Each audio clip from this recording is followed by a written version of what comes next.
This is Nation Radio TV, the voice of the people.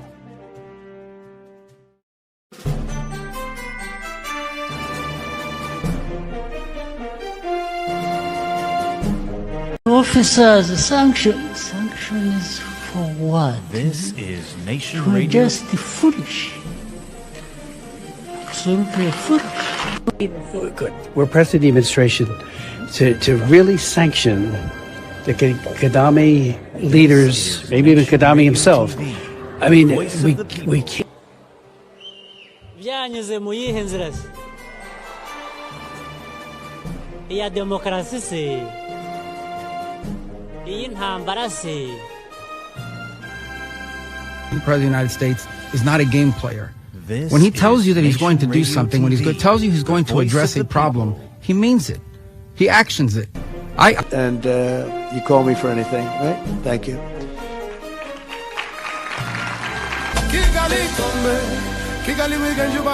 This is Nation Radio TV, the voice of the people. Officers, sanction is for what? This is Nation To Radio. just the foolish. Absolutely foolish. Good. We're pressing the administration to really sanction the Gaddafi leaders, maybe even Gaddafi himself. I mean, we can't. Byanyuze mu yihe nzira se? Iya demokrasi se? Iyi ntambara se? The President of the United States is not a game player. This When he tells you that he's is going to do Nation something, when he Radio tells you he's TV, going the to voice address of a the problem, people. he means it. He actions it. And you call me for anything, right? Thank you.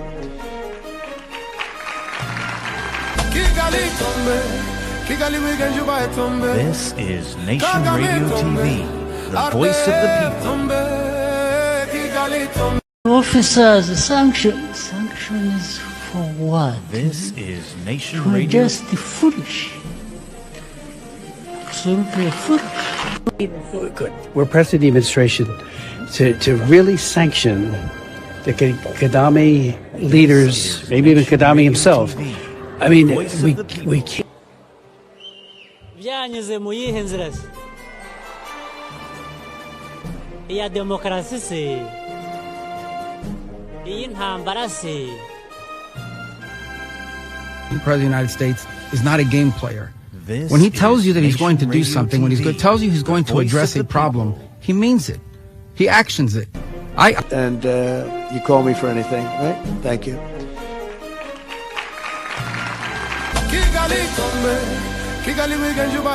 This is Nation Radio TV, the voice of the people.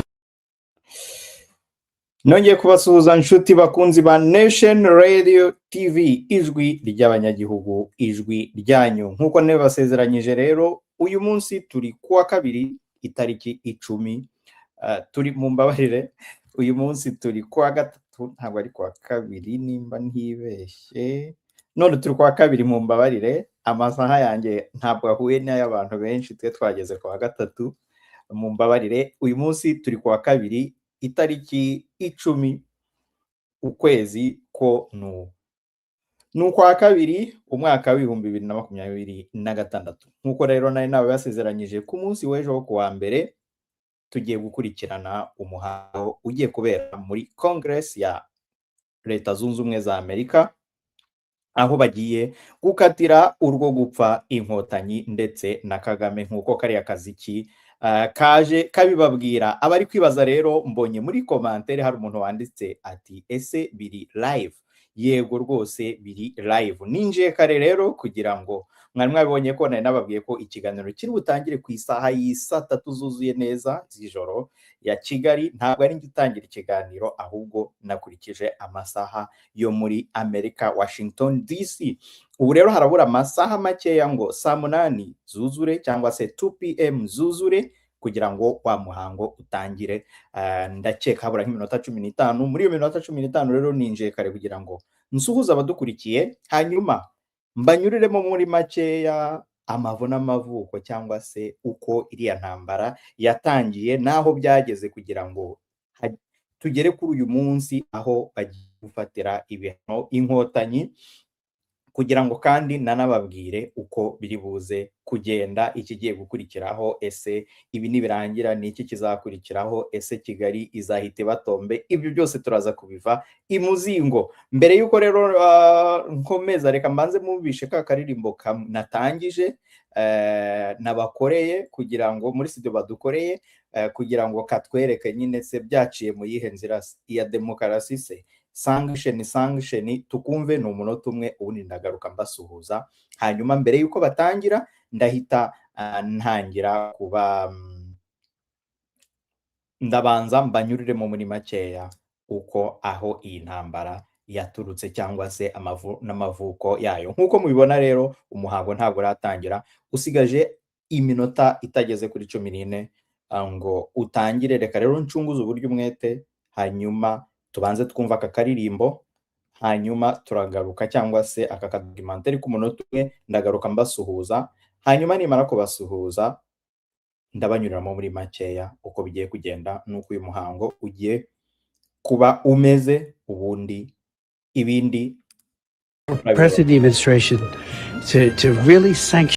Officers, sanction is for what? This is Nation To Radio. just the foolish. Absolutely foolish. Good. We're pressing the administration to really sanction the Gaddafi leaders, maybe even Gaddafi himself. I mean, we can't. byanyuze mu yihe nzira se iya demokarasi se iyi ntambara se. The President of the United States is not a game player. This When he tells you that he's is going to do Nation something, when he Radio tells you he's TV, going the to voice address of a the problem, people. he means it. He actions it. And you call me for anything, right? Thank you.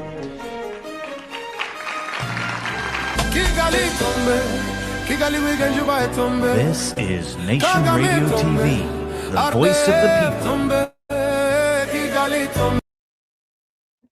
Okay, well. Bo, reka mpere kuri iyi commentaire, reka mbanze mbasuhuze, hanyuma nimara kubasuhuza ndababwira ko umuhango uri buze kugenda. Ndahera kuri commentaire ya Elizabeth Mukamana. Elizabeth Mukamana, ndagusuhuje aho uri hose, suhuje n'abandi baherereye mu Rwanda. Abantu mutumva ururimi rw'icyongereza uko turi buze kubigenza, umuhango ndawushyiraho, ntabwo ndi bibivugiremo kugira ngo ntabangamira abumva ururimi rw'icyongereza.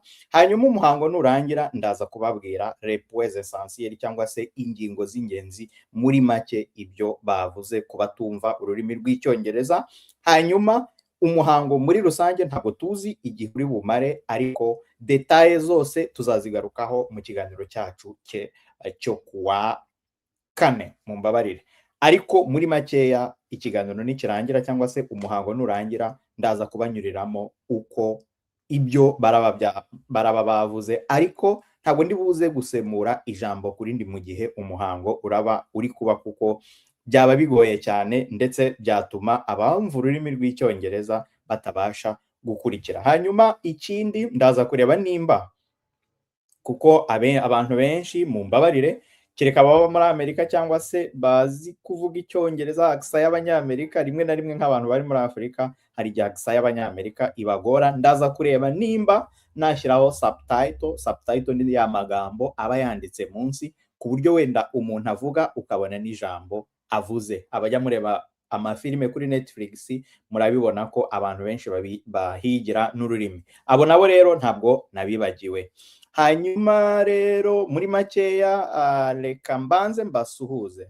Ndasuhuza Twizeyimana Jonas wahageze kare, ati mumeze mute, turabakurikiye. Ndagusuhuje cyane rero Twizeyimana Jonas. Kagame sha wowe Imana ikiriza mu kwiheba, nibyo rwose, nta wiheba atarapfa. Nizeyimana Jackson, hey twese dutegeranyije amatsiko ni menshi, turahabaye. Zawadi nawe ndagusuhuje. Rwigema turagutegereje nahageze. Hanyuma AB ati komera Paul we, harya ngo Inkotanyi bagiye kuzicira urwo gupfa, nibyo rwose bagiye kuzikatira urwo gupfa mukanya, mu bitege amaso uko bigiye kugenda. Hanyuma amahoro one ati Imana irengera abaturage b'u Rwanda. Nibyo rwose twese nibyo twifuza. Mbonye itegeko Hamimu nakusalimia sana, nizeye ko umeze neza. Impamvu mvuze ngo nakusalimia sana nuko urwo rurimi nzi ko urwumva, udusubiza abantu b'ikamembe. Paul Kagame yubatse igihugu cyane, ibyo tubona natwe ni hatari kabisa. Queen Linda nawe ndagusuhuje. David ndayishimiye ati none biri kuba undirecte. Yego rwose biri kuba undirecte, mu minota 10 baraba batangiye. Felix Hategekimana ati nta kiri buvemo turabazi, byihorere twicwa nande nibo na Amerika mu bireke. Oya, ahangaha uribeshya cyane. Yaduhe arakwiye Paul we Habana Jean, ndagusuje cyane. Amakuru turayabaha, ariko nta nubwo ari ngiye kuyabaha, n'abanyamerika bagiye kuyatwihera hariya muri Capitol. Bari abadepite bagiye gucira urwo gupfa Inkotanyi. Mbibutsa ko iyi ni inshuro ya kabiri, hari umuhango wabaye mu minsi yashize, ubu iyi ni parti D cyangwa se ni turu ya kabiri bigiye kuba. Donc bakoze igice cya mbere, igice cya kabiri n'uyu munsi nkeka ko ari nacyo gisoza. Jean Dodier Byiringiro ati komera cyane bwana, arakwiye ndagusuje cyane. Niba ufate n'ubundi nta kiza. Nshimiyimana Edouard.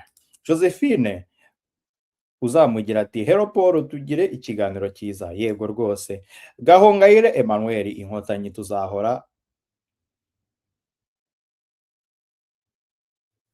duhagaze neza wa mwanzi wacu we. Ntabwo Inkotanyi ngenzanga, ahubwo nanga amabi zikora. Nta wanga Inkotanyi rwose, yanga ibibi zikora. Innocent Mutwarabiri ati ariko bavuga ko FPR yazanye iterambere, babikura he? Urugero mu myaka ya 82 uriya muhanda wa Cyangugu Kibuye Kigali, hari za centre commercial, wasangaga abacuruzi bafite amamodoka, none ubu zero. Yego, ibi byose turaza kubigarukaho. Hanyuma bari Kizito ati komera Paul, ubu tugiye muri salle ya Congress imbere cyane, nze kugira ngo tutaza gucikanwa. Hanyuma ndajya nsoma commentaire bimeze gutya kugira ngo bataza gutangira ntitubimenye. Hanyuma nawe irabeshya kabisa, sinzi icyo yashatse kuvuga. Niyitegeka Theogene ndagusubije cyane, ntabwo tubeshya kuko ngiye kubibashyiriraho nyine imbona nkubone cyangwa se live. Kayikwamba, ntabwo ari Kayikwamba ariko muri Kongo ndakeka, uriya wajegeje Inkotanyi. Twahageze kabisa, amatwi twayabanguruye, nibyo rwose. Niyitegeka Theogene mumbabire nawe ati urabeshya, ntabwo tubeshya. Hanyuma ariko nta byizero dufite ko Kagame afatirwa ibihano kuko yigira agakomeye, akagabo kahimbata akandi kataraza. Gahongayire Emmanuel, nta kintu mwadutwara, uribeshya cyane. Ntabwo ariko tuzakibatwara, n'abanyamerika bazakibatwara ababashyizeho. Harakabaho YouTube kuko kera bagiye gukuraho Perezida Habyarimana ntitwabibonye, none tugiye kubona ibya Kagame tombe. Hanyuma ndagusuje rero nawe Habyara Batuma Jean Dodier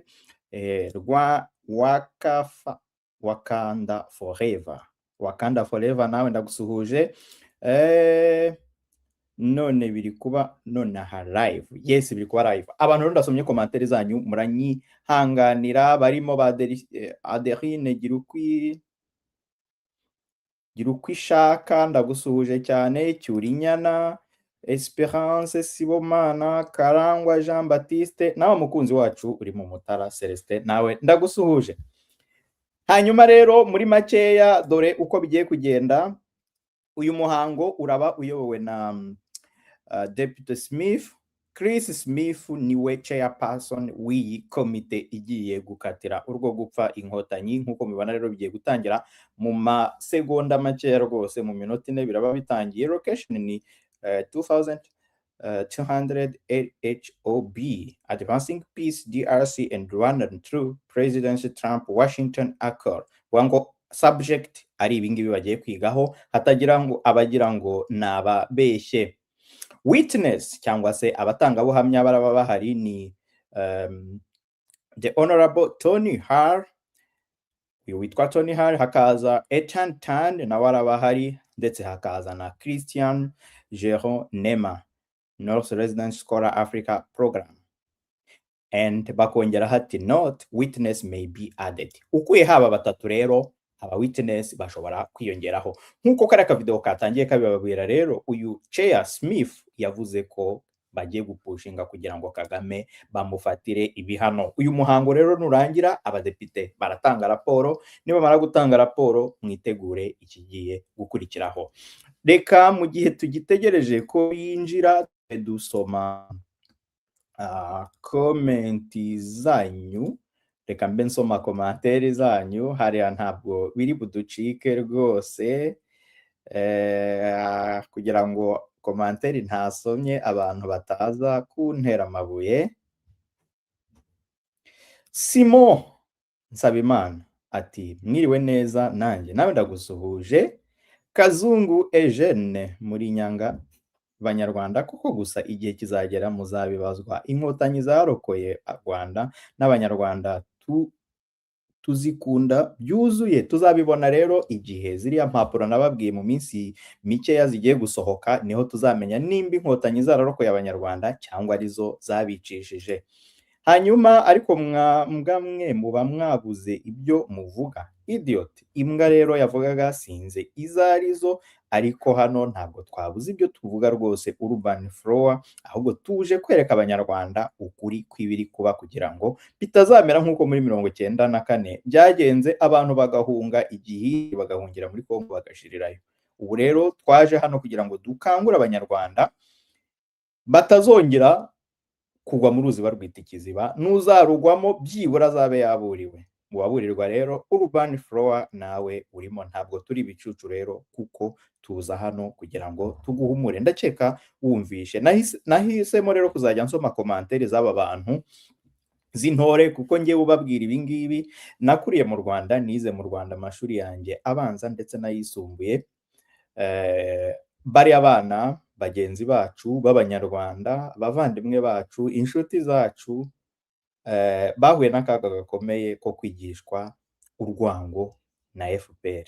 Ntabwo rero natwe twamera nkabo. Iyo uguye mu mutego wabo rero bagutuka nawe ukabatuka, bakubwira ibintu bitagenda ntubasobanurire, icyo gihe n'Imana yazabikubaza mu gihe wazaba uvuye kuri iyi si. Niyo mpamvu rero mba nazanyemo izi komantere nkazisoma kugira ngo nabo bajijuke, nk'uriya uyu urban boys, urban foes kudutuka, nawe ntabwo ari we, ni myanda yagiye anyuramo, Inkotanyi zagiye zimwanduza.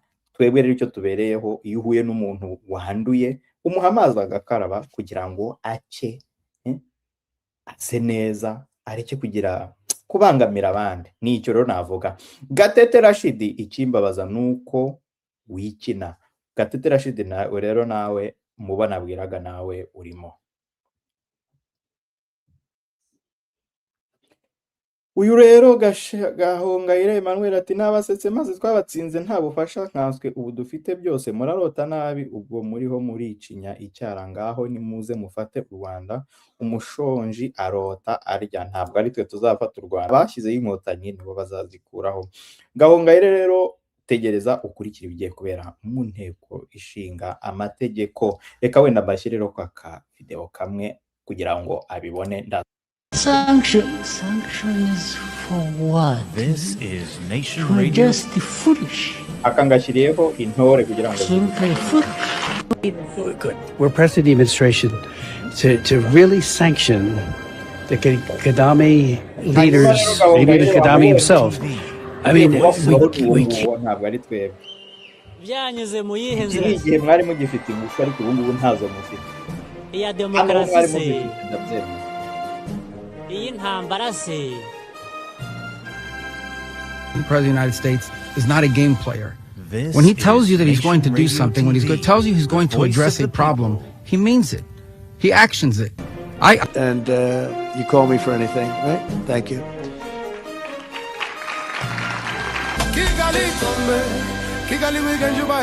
This is Nation Radio TV, the voice of the people. Okay, hanyuma rero reka dutegereze turebe, ndakeka bahageze, bahageze rwose.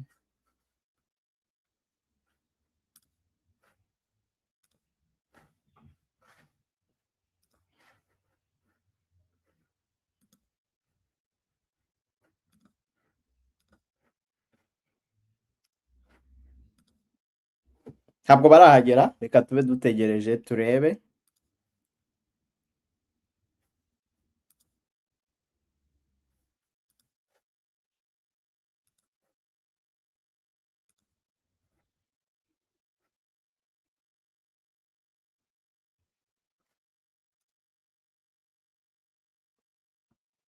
Aha, reka dutegereze rero turebe ko bahagera. Murabona ko bari butangire. Mu cyongereza baranditse bati we will begin shortly committee on foreign affairs. Bati turatangira mu masegonda cyangwa se mu gihe kitarambiranye. Bati komite ishinzwe ububanyi n'amahanga y'inteko ishinga amategeko y'Amerika. Biri kubera rero mu cyumba mu cyumba nimero 2000 ndetse na 200. Abatuye muri Washington DC bemerewe kujyayo, cyangwa se mwageze hariya kuri Capitol, icyumba nyine ni 2200.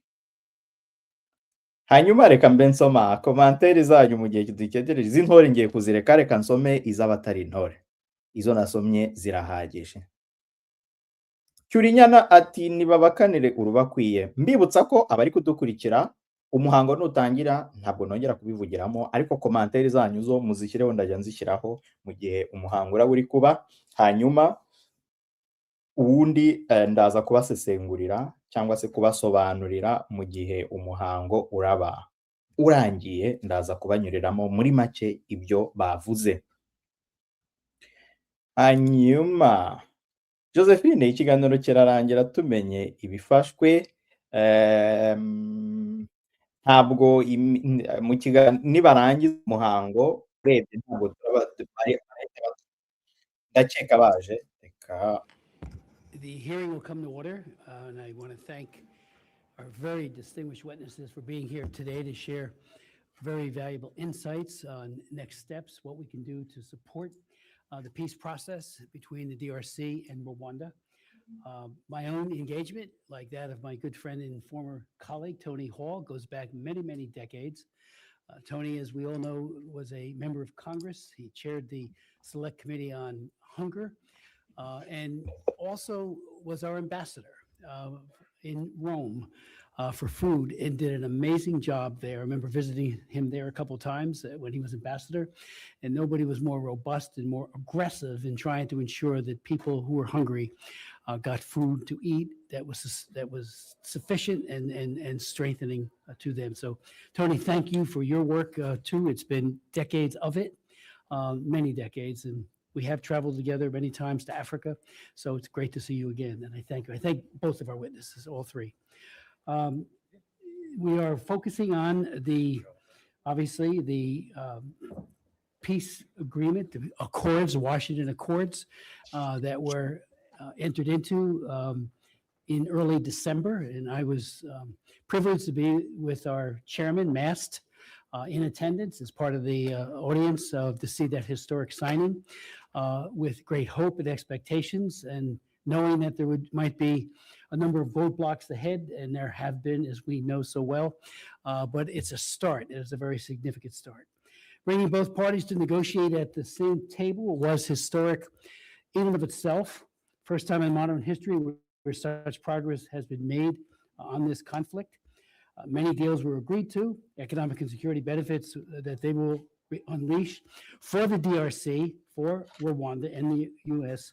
Are very significant, and will hopefully improve the quality of life for many who have suffered the terrible, terrible consequences of war over these many years. Ensuring that all sides follow through on their commitments made at the signing in December is not only in the U.S. national interest, and it is, but most importantly, it's for the millions of people who suffer from that war. This is for future generations of Congolese and Rwandan children, as well as those living today, and for the memory of the some 6 million dead from this decades-long conflict, a human toll that is both staggering and intolerable. The urgency of this mission was brought home to us with the devastating clarity just a few days ago, with another cowardly attack as a grim reminder that the peace has its enemies. This violence targeting a city that had long yearned for stability was a calculated attempt by the spoilers to shatter the hope generated by these accords. It underscores exactly why this hearing and other hearings on the Senate side and other expressions of solidarity with the peace process, why this is so important, and that we stand behind those who do want peace and security in those two countries. Regrettably, past hearings have revealed that the international and U.S. response has often not borne results, especially in the face of such violence. Today, I do believe that is changing. Our hope is that the president's initiative will bear fruit so that everyone can live with peace and tranquility. I have called this hearing today because there continues to be very serious spoilers to the peace process, belligerents who act to undermine and embarrass all parties, including the United States. The Kissinjani attack is a symptom of this lingering rot. Our goal today is to ensure that all parties and all people understand that the benefits of the Washington Accords and that the governments of Rwanda and DRC are clear on the steps that truly must be taken now in order to get there. The incentives are spelled out clearly in the Regional Economic Integration Framework, mandating that the DRC and Rwanda develop a structured roadmap for economic integration, covering minerals, supply chains, infrastructure, energy, and tourism. Critically, the Washington Accords include a four-phase concept of operations that both parties have agreed to. This is essential for Rwanda agreeing to pull its troops back, but only if the DRC follows a synchronized schedule to eliminate the FDLR militia. While the FDLR's genocidal ideology continues to be Rwanda's primary national security concern, we also expect and demand that M23 and Rwanda take the measures to demobilize the combatants under their control. Durable peace cannot be built by governments alone. It requires the moral authority and ground-level engagement of civil society, particularly faith-based groups that I described in a resolution that I've introduced, HRES 586. Their networks provide the truth-telling, I should say. We need to ensure that the benefits of peace reach the poorest rather than just enriching the powerful. As such, we must recognize the indispensable role of the National Episcopal Conference of Congo, or CENCO, and the Church of Christ in Congo, ECC, together with the African Union. Time and again, when political solutions faltered, CENCO and ECC stepped in. We remember their pivotal leadership in brokering the St. Sylvester Agreement on New Year's Eve in 2016, which prevented the total collapse of the state, and the 2025 Social Pact for Peace and Living Together to address the ongoing humanitarian crisis and violence in the region. Today, as we implement and seek the implementation of the Washington Accords, groups like CENCO and ECC are not just observers, they are key to facilitating an inclusive national dialogue in the DRC that includes all the actors of civil society, religious confessions, political parties, and armed groups to promote social cohesion, national unity, and the principle of good governance. This morning, I met for about an hour and a half with the two leaders, Monsignor and Sholeg, and Pastor and Sanye and Hope, and they were very optimistic but very realistic about the obstacles that they are facing, and they want to play a very real role in doing this. They also spoke a great deal about the president of Angola, President Lorenzo, who is convening a dialogue which hopefully will bear significant fruit, hopefully will be up and underway in this month. It is critical that voices are heard and respected, and that the personal security of civil society actors are absolutely protected. As we implement these agreements, the U.S. is also breaking its dependence on minerals that finance the Chinese Communist Party, often extracted through forced child labor and adult forced labor, and stopping indirectly supporting the CCP's efforts to fuel instability and regional conflict in Africa. President Trump's executive order, immediate measures to increase American mineral production, was a crucial step towards strengthening our domestic supply chains, as in the Washington Accords. In 2023 and again in 2025, I held a series of hearings highlighting the greatest beneficiaries of the conflict and critical minerals system, China's state-owned mining companies. And we can't remain silent. We've got to confront this.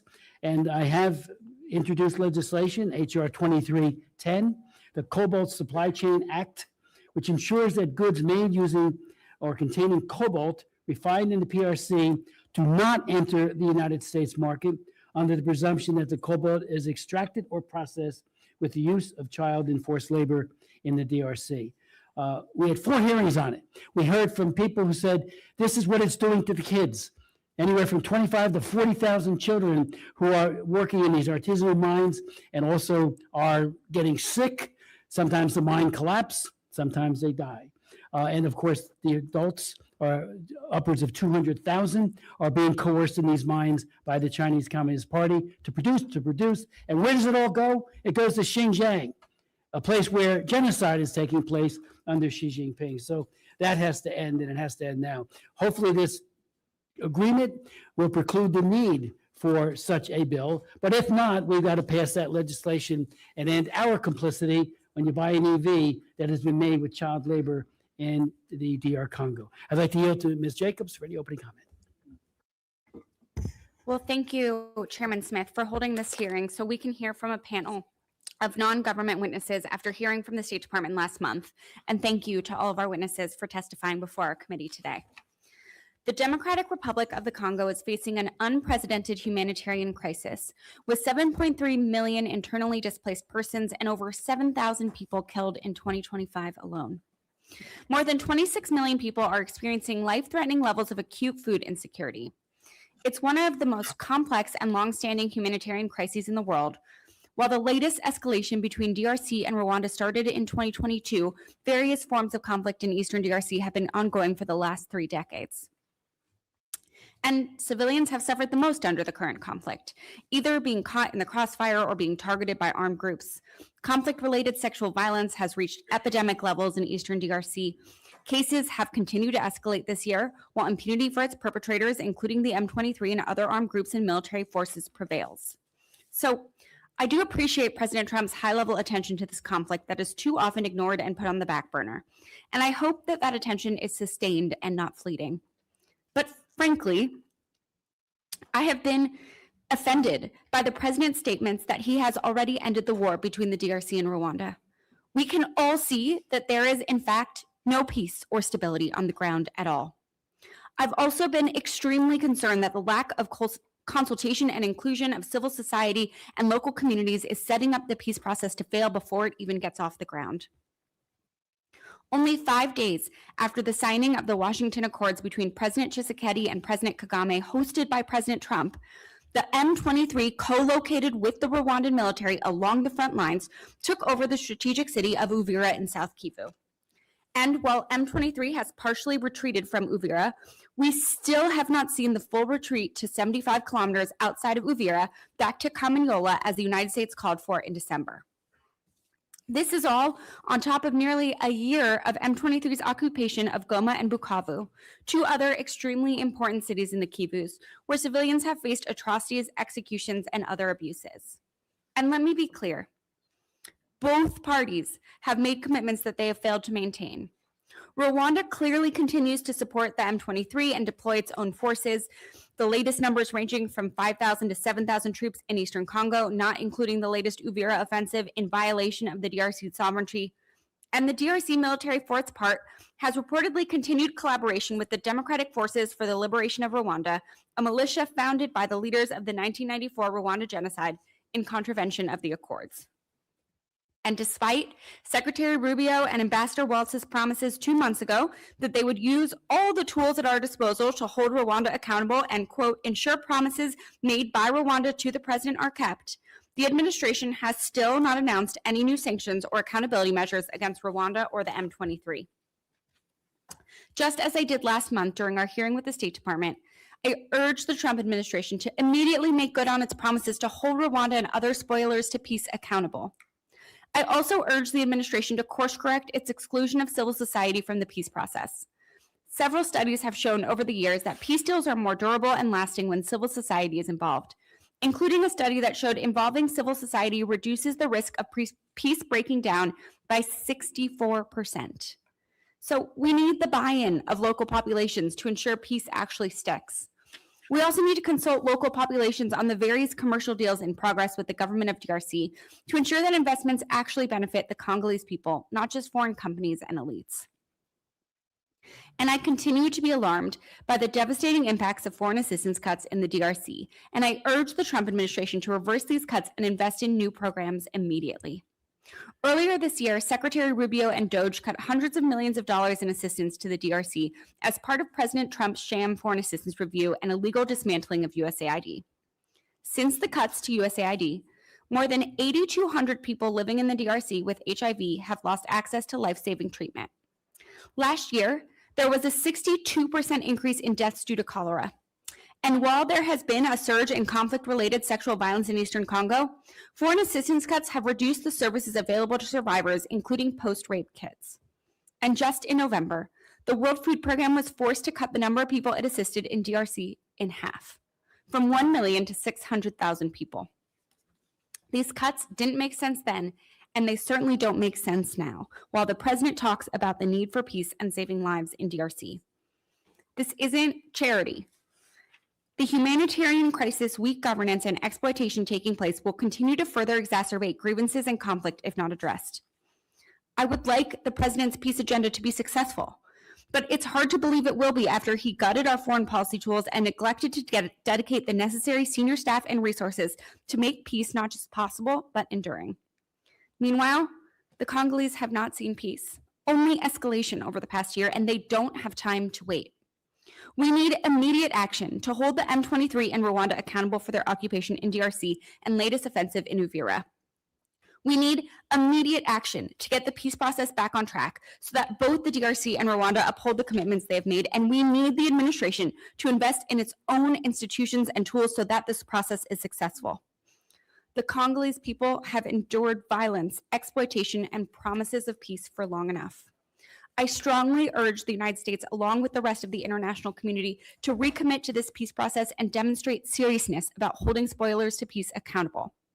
So I look forward to hearing from our expert witness panel to hear their perspectives and recommendations for Congress and the Trump administration to realize lasting peace in the DRC. Thank you, Chairman Smith. I yield back. Thank you very much. Without objection, if any of our other panelists would like to submit a statement for the record, it would be so ordered. And then I would like to introduce our distinguished witnesses. Beginning first with Ethan Tan, who is a policy analyst for American security at the America First Policy Institute. He has written extensively on these issues, brings to bear a keen understanding of what is going on in Africa, and especially now in the DR Congo. And I thank him very much for taking the time to be here. Your full vitae will be made a part of the record. I also want to introduce Tony Hall, former congressman from Ohio, 24 years as a member of the House, and then 10 years before that as a member of the legislature.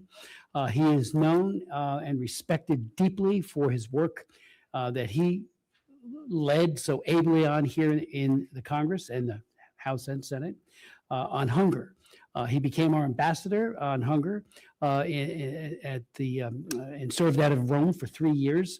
I visited him there, and I was just amazed at how, not surprised, how well respected he was by his peers, because he brings a sense of urgency, comprehensive application of humanitarian law to everything he does. We've traveled many times together along with Frank Wolf, and I just want to thank Tony again for doing this. It's too late. He was nominated for the Nobel Peace Prize. I think he should have gotten it. I mean, he is all about feeding the hungry and taking the words given to us by our Lord, "When I was hungry, did you feed me?" And he's done that his entire career and his entire life. Then we'll hear from Christian Gerard Nima, a non-resident scholar of the Africa Program for the Carnegie Endowment for International Peace. And again, your full resume will be made a part of the record, but I want to thank you for coming. And Mr. Tan, the floor is yours. Chairman Smith, Ranking Member Jacobs, and distinguished members of the subcommittee. Thank you for the opportunity to discuss the United States' efforts to further peace between Democratic Republic of the Congo and Rwanda, the underlying factors behind the conflict, and the responses of the United States and the international community. My name is Ethan Tan, and I serve as a policy analyst on the American Security Team at the America First Policy Institute. Since the 1990s, armed conflict has burdened the eastern regions of the DRC, and repeated efforts to resolve the conflict have failed, stalling economic growth and allowing hostile actors to exploit the region's vast natural resources, all while blocking the United States from entering critical mineral supply chains. The United States recognizes the implications of these long-standing conflicts, and as a result, has led the movement towards a more holistic approach. The United States has long played a role in supporting peace efforts across Africa through its diplomatic efforts, and the Washington Accords are no different. The framework mediates beyond the scope of past deals, working in tandem with the Doha framework signed last November, and involves regional oversight from the African Union. Integrating each element into the Accords begins a new chapter for the conflict, one with genuine hope for a peaceful resolution for the first time in decades. Peace is fragile, and fighting persists in the east, most notably in South Kivu and the city of Uvira. Coordination with civil societies in the DRC and Rwanda, as well as partners in the African Union, is paramount to the Accord's future successes. Nonetheless, in the 2 months since the signing of the Accords, there have already been multiple wins, including regular meetings between officials for the DRC and Rwanda, implementation of African Union oversight teams along the eastern border, the creation of a framework for future joint infrastructure products, and acknowledgement from the Rwandan government that they have been engaged in security coordination with M23. U.S. diplomatic efforts have worked. U.S. officials have been credited with successfully pressuring Rwanda and M23 to withdraw from their positions in Uvira, reinforcing their commitment to helping the DRC retain its territorial integrity. Subsequent aggressions will not be tolerated, and the State Department has been vocal about pursuing sanctions should they continue. These developments reduce risks to U.S. interests in critical minerals from Africa, encapsulating a key tenet of an America First foreign policy, delivering tangible benefits to the American people. Stabilizing this region, a region that today contains over 70% of global cobalt, as well as proven reserves of coltan, copper, gold, lithium, and diamonds, secures American defense and manufacturing supply chains and reduces import reliance from countries such as China. Investments from the United States into the DRC and Rwanda are not a side effect, but a welcome and even central aspect of enduring peace. Officials from both countries have approached the U.S., citing the U.S.'s ability to integrate them within a larger regional framework and connect them to open markets in the West. The deepening of the cooperation between the United States and both countries on this issue means that our adversaries have a diminished presence. Agreements also lay the groundwork for future U.S. investment in infrastructure projects, such as the Sakina-Lobito Corridor and the Banana Deepwater Port. These projects also seek to incorporate involvement from neighboring countries, namely Burundi and Uganda. The inclusion of the rest of the Great Lakes region will greater enable accountability and create continuity across the region's economic landscape. Furthermore, the long-term stability in the region allows for diverting taxpayer dollars away from never-ending peacekeeping missions and back towards the American people. I want to thank each of you for your attention to this important issue and for the subcommittee's efforts to supporting prosperity in Africa. While the signing of the Washington Accords is a monumental moment in the conflict's history, it is more than a formal declaration. It is an urgent appeal for action. Thank you for allowing me to share my perspectives today. I look forward to your questions. Thank you very much, Mr. Tan. I'd like to now recognize Ambassador Tony Hall. I left this out, but I should have brought this out. He was one of the leaders, too, on trying to stop the importation of conflicted diamonds, blood diamonds, and I want to thank him for that. I yield such time as he may consume.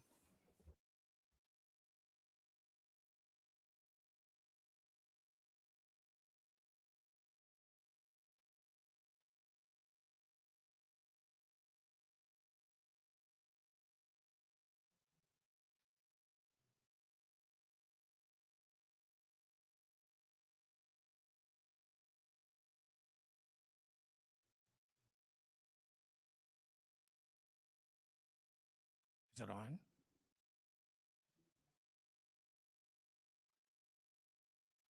Thank you, Chairman Smith. Can you hear me now? Okay. It's nice to be back in the Congress again. It's been a while.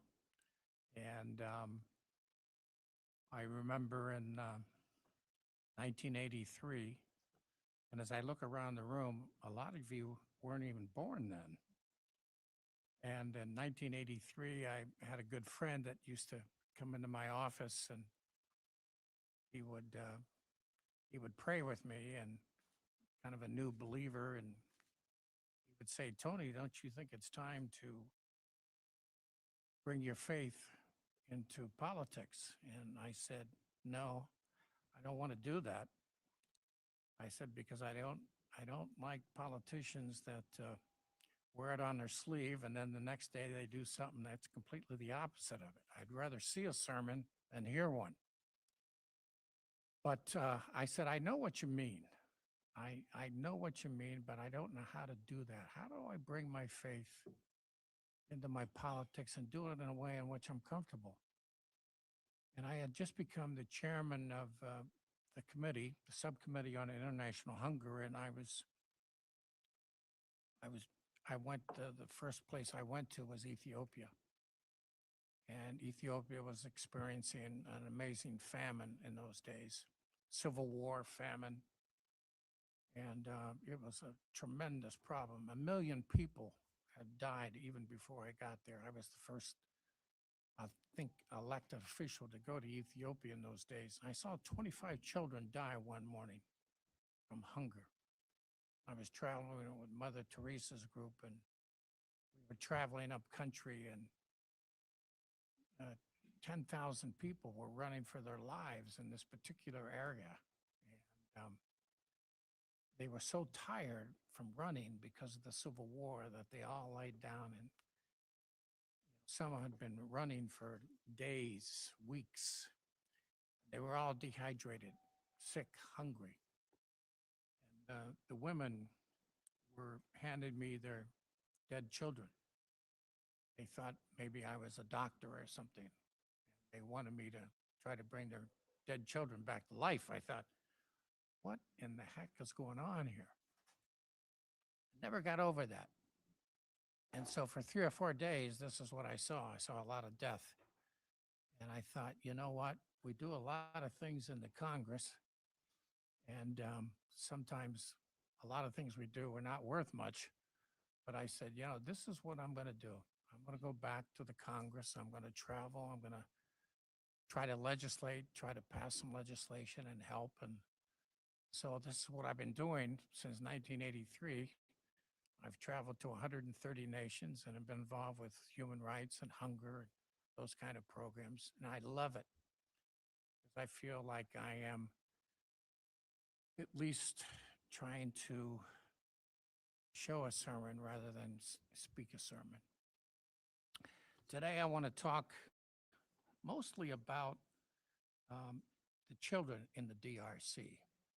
And the reason being is that they ought to be the primary beneficiaries of the peace accords, in my opinion. To secure the peace, it is critical that the sources which drive the conflict are addressed. And we all know that the ambitions to extract cobalt and other crucial minerals from the DRC have been driving much of the violence. And the second reason I'm here on behalf of many friends at Africa New Day and 12 other nonprofit organizations that work in the DRC. They are seeking to free these children. They are seeking to provide education and therapy and offer food, administer health care, find employment alternatives for their future. And third, I'm here on behalf of leaders from business, finance, and several members of other parliaments who look to this committee for partnership in creating an international framework that can support clean supply chains of critical minerals that provide economic prosperity and a stronger governance for the people of the Democratic Republic of the Congo. You know, it's no secret, and it's been known for more than 15 years that children are being exploited and trafficked in the mining of cobalt in the Congo.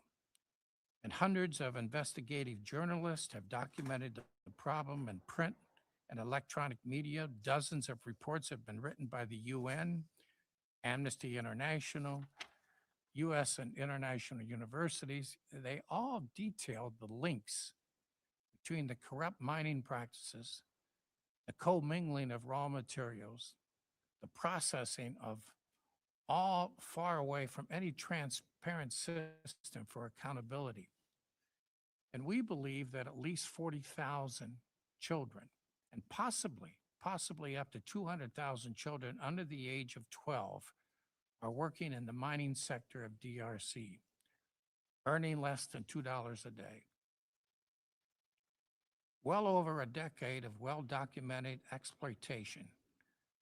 This committee must recognize that the batteries made in China from the minerals extracted from the DRC, I call them blood batteries. Our cell phones, electric vehicles, they're subsidized by the labor of exploited people, especially children.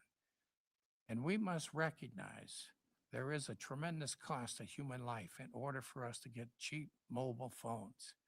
They are powered by cobalt and lithium and blood.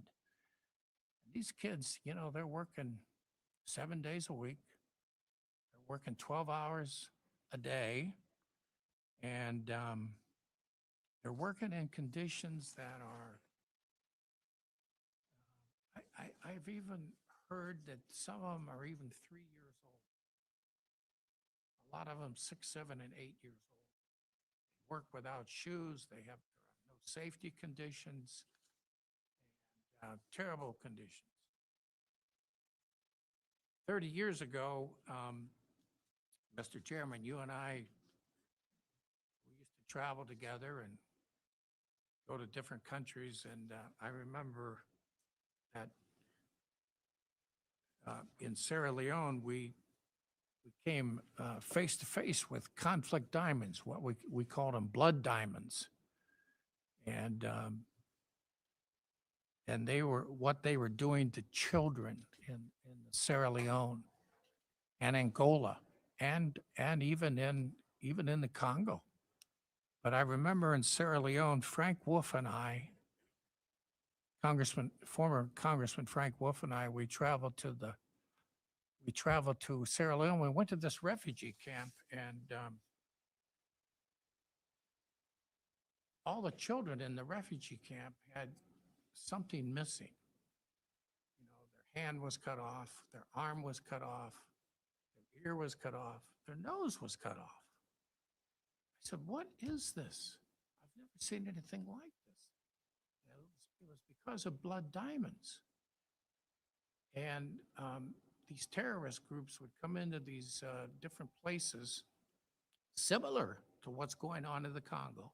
They would terrorize these neighborhoods and small villages, and they would seize these diamonds. They would not be registered in the country. And these diamonds would find their ways into Beers, Tiffany's, Cartier's, and Americans bought 60% of these blood diamonds at one time. So we passed some legislation. You were part of that legislation, you and myself and Congressman Frank Wolf, and it turned into the Kimberley process. And now, instead of people buying blood diamonds, only 60% of the Americans bought the blood diamonds. It's now down to 1%. And it was because of committees like this.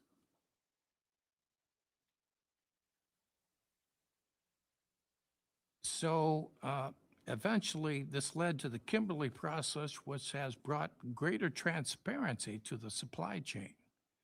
And it kept pressures on the suppliers to ensure fair practices and protected U.S. consumers from supporting terrorism. The mining of cobalt and other critical minerals in the DRC, they're not clean. And the vast majority of the companies who profit from the products made with these minerals, they know that the system is fueled by exploited labor. DRC has over $24 trillion worth of mineral resources. It's not a million, it's not a billion, it's $24 trillion worth of mineral resources which have yet to be tapped, which, if developed, could unleash the most amazing economic development to the families and tribes and government of the DRC. However, for too long, local officials have colluded with corrupt foreign businesses who extract these minerals, which exploit labor to enrich themselves, and they deceive us, American consumers, Western nations. And sadly, instead of profiting from its wealth, the people of the DRC, they continue to live in deep poverty, with 70%, 73% of the 109 million people living below the international poverty line. So I want to thank you, Mr. Chairman and Representative Jacobs and members of the committee for considering how to improve the situation. And certainly a political settlement is required. And further, the committee should considering the following actions, and a lot of this is in the legislation that you introduced, Chairman Smith. Enforce through regulations a transparency requirement for cobalt and other critical minerals that enter the United States. Work with other governments to enact regulations so that there is a coordinated transparency mechanism for the critical mineral supply chain so that regulation reaches beyond just our markets, but all markets. Convene DRC and industry leaders to devise strategies that empower and sustain economic growth and stability for the long-term viability of a secure and healthy future. And require U.S. technology companies to adhere to clean supply chains and enforce it vigorously. We also need to educate our people in America, our consumers. I can talk more about that. Thank you, Mr. Chairman. Ambassador Hall, thank you so very much for that leadership that spans so many decades. It's been incredible. I'd like to now yield to Mr. Nima. Chairman, ranking members, and members of the subcommittee, thank you for this opportunity to address the conflict in Eastern DRC and the path forward for the Washington Accords. My core argument is quite simple. The Washington process and its agreements are significant diplomatic achievement, but the long-term success will depend on linking them to a broader political strategy that confront the internal drivers of instability in the DRC. First point, I would like to salute here the value of the Washington process. It has once again clarified Rwanda's role in supporting the M23 rebellion, a fact now publicly acknowledged by its own ambassador here in the US, though it was framed as security collaboration. Furthermore, its innovative regional economic integration framework, the REEF, incentivizes peace, linking stability and shared regional development. However, a key vulnerability is the non-inclusion of other regional countries in that framework, here being Uganda and Burundi, which are still intervening in the DRC for both security and economic purposes. Finally, the pressure that from this administration to have the M23 withdraw from Uvira early this year is a testament of the political leverage the US has had over the warring parties in this crisis. My second point, we must recognize the interconnection between different peace processes. The Washington processes address the bilateral crisis between DRC and Rwanda. At the same time, the Doha process has opened direct talks between the Congolese government and the M23. That is very important. It recognizes the existence of an internal dynamic of the Congolese conflict. However, the progress remains quite slow in the Doha process. Why? Because it depends on the dynamic on the Washington process. Kinshasa still hopes external pressure on Rwanda will change the military dynamic on the ground. At the same time, the M23 still calculates its military leverage based on the pressure that Washington will put on Rwanda to sustain the crisis on the ground. Meanwhile, the African Union is working to find a way to implement the various resolutions coming from Doha and Washington process. This fragmentation creates an unclear accountability from different parties, a lack of measurable milestone, and an intended marginalization of the AU, the organization which is very much best positioned to address the conflict on the ground because the conflict is happening in Africa. Third, I'd like to ask to broaden our focus in this conflict. While Rwanda's interference in Eastern DRC is real and must be stopped, there's no debate about that. However, Rwanda is not the primary drivers of Congo instability. Stopping Rwanda alone does not solve the issue of proliferation of armed groups in the DRC, being like the ADF. The ADF has been killing hundreds of people almost on a weekly basis, but almost unreported, or having the Codeco, the Red Tabara, or the Wazalendo, the Mubondo at the outskirts of Kinshasa. It will not solve the profound governance failure, corruptions, and weak institutions which allow these groups to regenerate and this conflict to reemerge after a few years. For more than 20 years, these weaknesses have been the real drivers of instability in the country. Until they are addressed properly, peace agreement will remain fragile. The instability in Eastern DRC has for years evolved beyond the conflict mineral paradigm. Today, it's driven by local disputes, struggle over customary authority, community self-defense, and deep governance failures. Resources often finance violence, but they are not its main causes. So the real question here is not only how to end this crisis, but how to prevent the next one to happen. Therefore, for the Washington Accord to have a lasting impact, US policymakers must take the decisive next step. The US should publicly and decisively support an African Union-led facilitated Congolese dialogue. The goal here is not to engage the US in an endless state-building process in the DRC. This is not the US mission, but to use its considerable political leverage to champion a continental process that addresses the foundational crisis of governance, institution building, and national reconciliation in the DRC. This must include two non-negotiable elements: the meaningful inclusion of Congolese civil society. Chairman Smith have said that, and Rep. Jacobs also has mentioned that, particularly those coming from structural institutions like the Catholic Church and the Protestant Church to ensure societal buy-in into those processes. Second, a component of justice and accountability, which has been missing in every agreement that's been signed here in Washington. Peace without justice risks being seen as an elite deal, fueling resentment and future cycle of violence. In conclusion, the Washington Accord and the RIF provides a crucial foundation. But if we address only the M23 and cross-border issues with Rwanda, we will miss the deeper disease. The strategic partnership agreement and the RIF will not survive if Congo internal fragility continues to undermine them.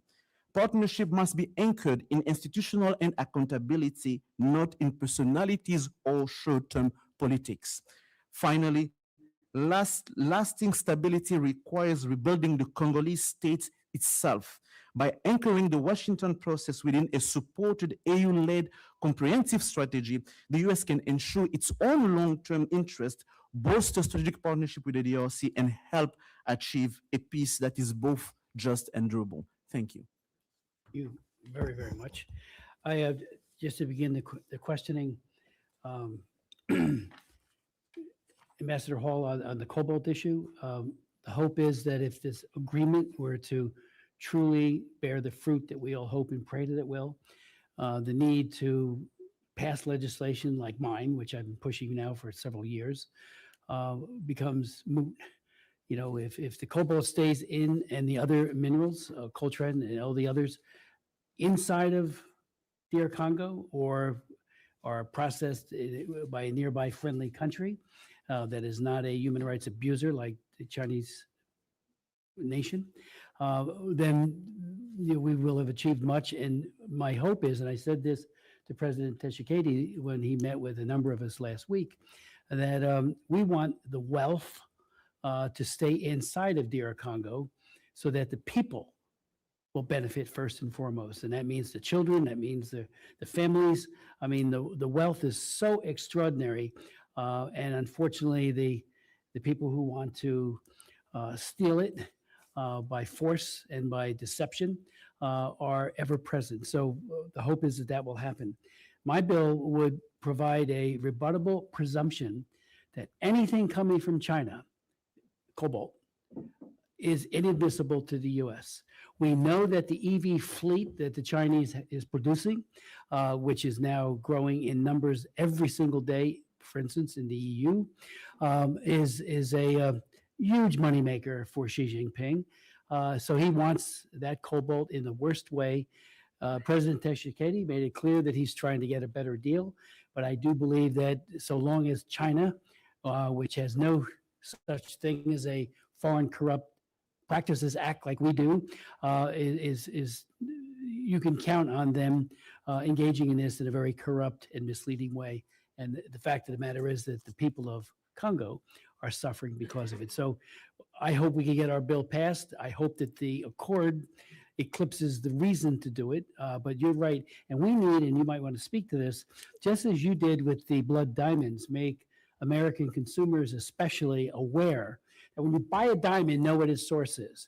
Well, when you go and go into one of Elon Musk's showrooms and you're buying one of his EVs, know what it is. Every time I see an EV on the road, every time, and there's a lot of them in this area, I think, how many children and how many adults were victimized in order to procure that cobalt coming out of China? So if somebody wants to drive an EV, that's God bless them, all to them, all the power to them. But it's got to be with a supply chain that is not tainted in a way that this one is today. And your number you just gave us of 200,000 kids being hurt by the mining. I mean, that is just off the charts. Those kids aren't going to school. They're not getting good nutrition. And above all, they're being exploited by these people. So, that's something you might want to speak to in terms of making American consumers aware, other consumers as well. We've reached out to the Europeans, and they're looking at legislation at the House of Commons, and you helped to make that happen, to do a bill similar to ours. Hopefully we share best practices. Let cobalt come out of DRC, but let it be processed in a way that is absolutely above board. Secondly, I just want to ask about the MONUSCO. It's the peacekeeping by that organization has been flawed over the decades, but it's still needed. I visited them when under Ambassador Swing, little kids were being exploited, forced into prostitution, but especially being exploited, 12, 13-year-olds by the peacekeepers. So I had 4 hearings. I went to Goma, visited with them, raised the issue profoundly and strongly in every other way I could think of it. And to his credit, Kofi Annan did a zero tolerance policy for the blue helmets. 6 months later, I had another hearing, and I said it's zero compliance with the zero tolerance policy. So we got to make sure that the peacekeepers, one, are very well vetted so that they're not engaging in sexual predatory activity, especially against children, but all people, all women especially, but also that they've been reauthorized. It was reauthorized, as we all know, in December. The troop strength is really significant. But I do remind myself, and MONUSCO has it on their fact sheets, 304 of their soldiers have died in personnel. They also have police. So it's not without risk, but their rules of engagement have to be such, in my opinion, that they can help truly make the peace where necessary. And so that comes down to leadership. I'm sorry to say that the South African nation has pulled its peacekeepers out. I think that was a very sad and tragic chain of events that has happened here by the president of South Africa. They had about 700 plus peacekeepers out of the 12,000 approximately. So it's a loss, but with the right kind of direction, and I mean this, the right kind of leadership, the peacekeepers can really make a difference. We've seen it in other places. Tony, you and I have seen it in Sudan. We saw it in South Sudan, where the peacekeepers had a less than robust rules of engagement, and things happen right under their noses. That's as some openings, but if you could, I just remind everybody that 70% of the world's cobalt reserves come from the DRC, and some say the number is higher. So again, it can produce great wealth. Let that all accrue to the people of the DRC. And again, on Rwanda, we have called, and if you look at the reauthorization of the peacekeeping, they really, really call on Rwanda to do more with their forces, to step back and stop aiding and abetting groups like M23. It's just got to stop. I mean, to use rape as a weapon, you mentioned Ethiopia, and I worked with you on that. You took the lead on that, Tony, Ambassador Hall, years ago. But I remember when we realized that Mengistu was using food as a weapon. One of the worst and most well-documented atrocities, food was used as a weapon to attract people, then they would kill them. And how many people died in Ethiopia? It was horrific. And so thank you for your leadership on that. So you could start with that. Educating the American consumer. Well, you said a lot of amazing things, Mr. Chairman, and I remember what Nelson Mandela said, that education is the most powerful tool to change the world. And one of the things that, of course, we need to pass your legislation. Your legislation, you have 3 or 4 pieces of legislation. And I think it's important to have penalties in there that people that deal in cobalt, where there's child labor, to have stiff penalties and prison. If you're caught dealing in this issue, and this is a law passed by the United States, by you and your committee, that you deal with them harshly. The other thing that I think it's important for our people in America and other nations that we're working with, especially in Great Britain and European nations, that if our consumers need to know that their iPhones and their batteries and their rechargeable electric cars, that they're made with cobalt. And as you said, 70 to 80% of this is coming from China. And a good portion of it is made with child labor. And people need to start asking the question, if this iPhone is made with cobalt and it's related to child labor, then I'm not going to buy it. And we did that with blood diamonds. The Beers sold a lot of women on the idea that diamonds are a girl's best friend. Matter of fact, they sold my wife on it. I had a heck of a time convincing my wife that diamonds are not a girl's best friend when it comes to blood diamonds. But the fact is that when we were able to educate women, when they went into jewelry stores and went into Cartier and went into the beer stores and jewelry stores, are these diamonds, are they blood diamonds? Are they from countries like Sierra Leone and the Congo and these kind of countries where these terrorists are using to kill people? And when we got women to say that, they started to ask the jewelry stores. This was translated back to the Congo and Sierra Leone, and it stopped blood diamonds, and the Kimberley process was developed. And now, these blood diamonds, where we bought 60%, or America bought 60% of the blood diamonds, is now down to 1%. And that's the same thing we have to do with cobalt, I think. We need to pass the strong laws that are in your bills, but we also need to educate our consumers.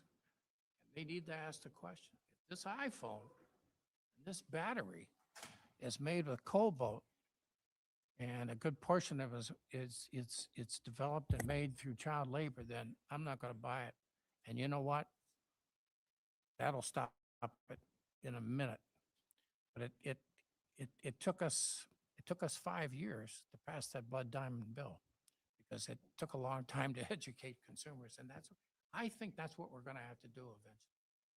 Our consumers have to be educated.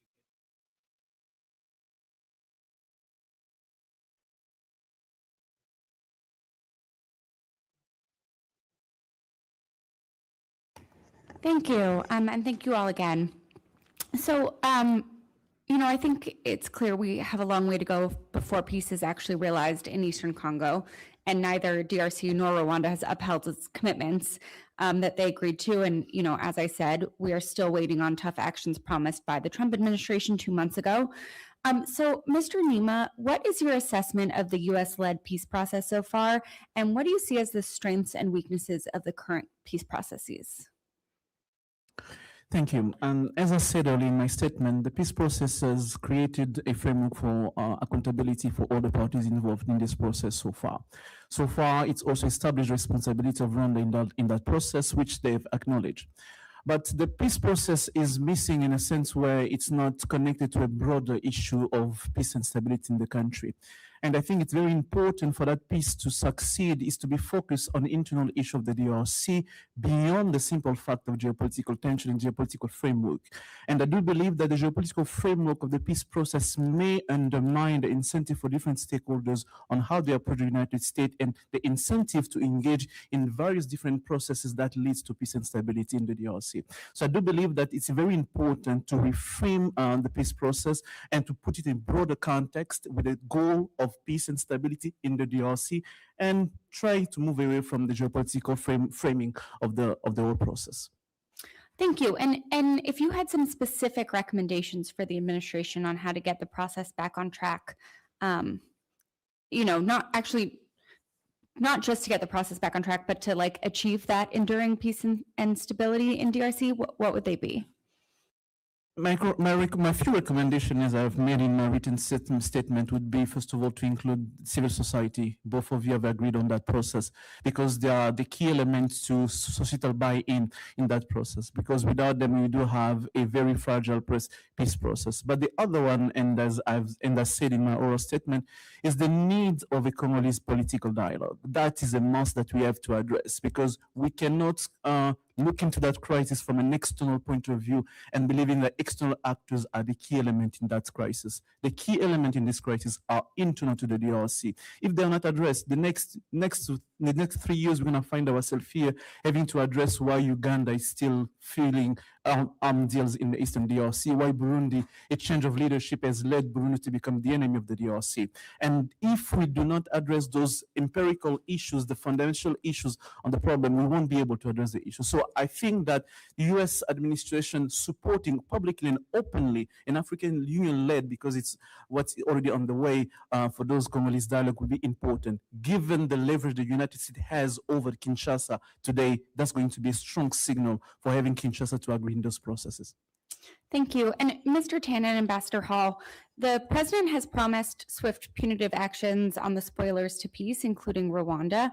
What specific punitive measures, sanctions on individuals, export restrictions on minerals from N23 controlled areas, suspension of military cooperation, or other tools should the administration deploy immediately to demonstrate that American warnings are serious? And what message does our inaction send to the Congolese people?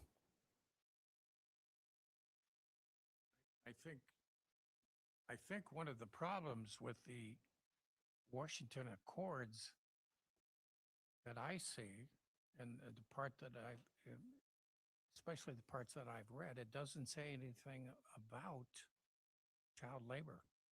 It doesn't say anything about child soldiers. It doesn't say anything about violence against women. And so those things are left out. Those are important issues, and they're important family issues. And so that's what I would say about that particular issue. I think for the administration, when it comes to the sanctions that the State Department has previously mentioned wanting to enforce, I believe the targeting of organizations that are closely tied to the RPF are primarily important. It's going after organizations such as Crystal Ventures and the Rwanda investment groups, both holding companies which are closely tied up to state and military financial investors, will force the Rwandan government to continue to comply and, with their acknowledgement of their alignment with M23, by that action, enforce continued M23 withdrawal. Thank you. And then my last question is back to you, Mr. Nima. As you know, in addition to the Washington Accords, the U.S. signed the U.S.-DRC bilateral strategic partnership agreement, which is meant to, ensure access to critical minerals and deepen economic cooperation. I know you have a lot of expertise in DRC's mining sector. What have been the main barriers to Western investment in DRC's industrial mining operations? And what does the US-DRC Strategic Partnership Agreement do, if anything, to address these? The main barrier when it comes to foreign investment in the mining sector in the DRC, especially when it comes to copper and cobalt, has been simply the bad governance in the mining sectors. The lack of transparency, the lack of clear management revenue system, and in political interference in the mining activities. Those have been the main barrier for investment, for any kind of foreign investment, being those who are present or those even thinking of coming to the DRC.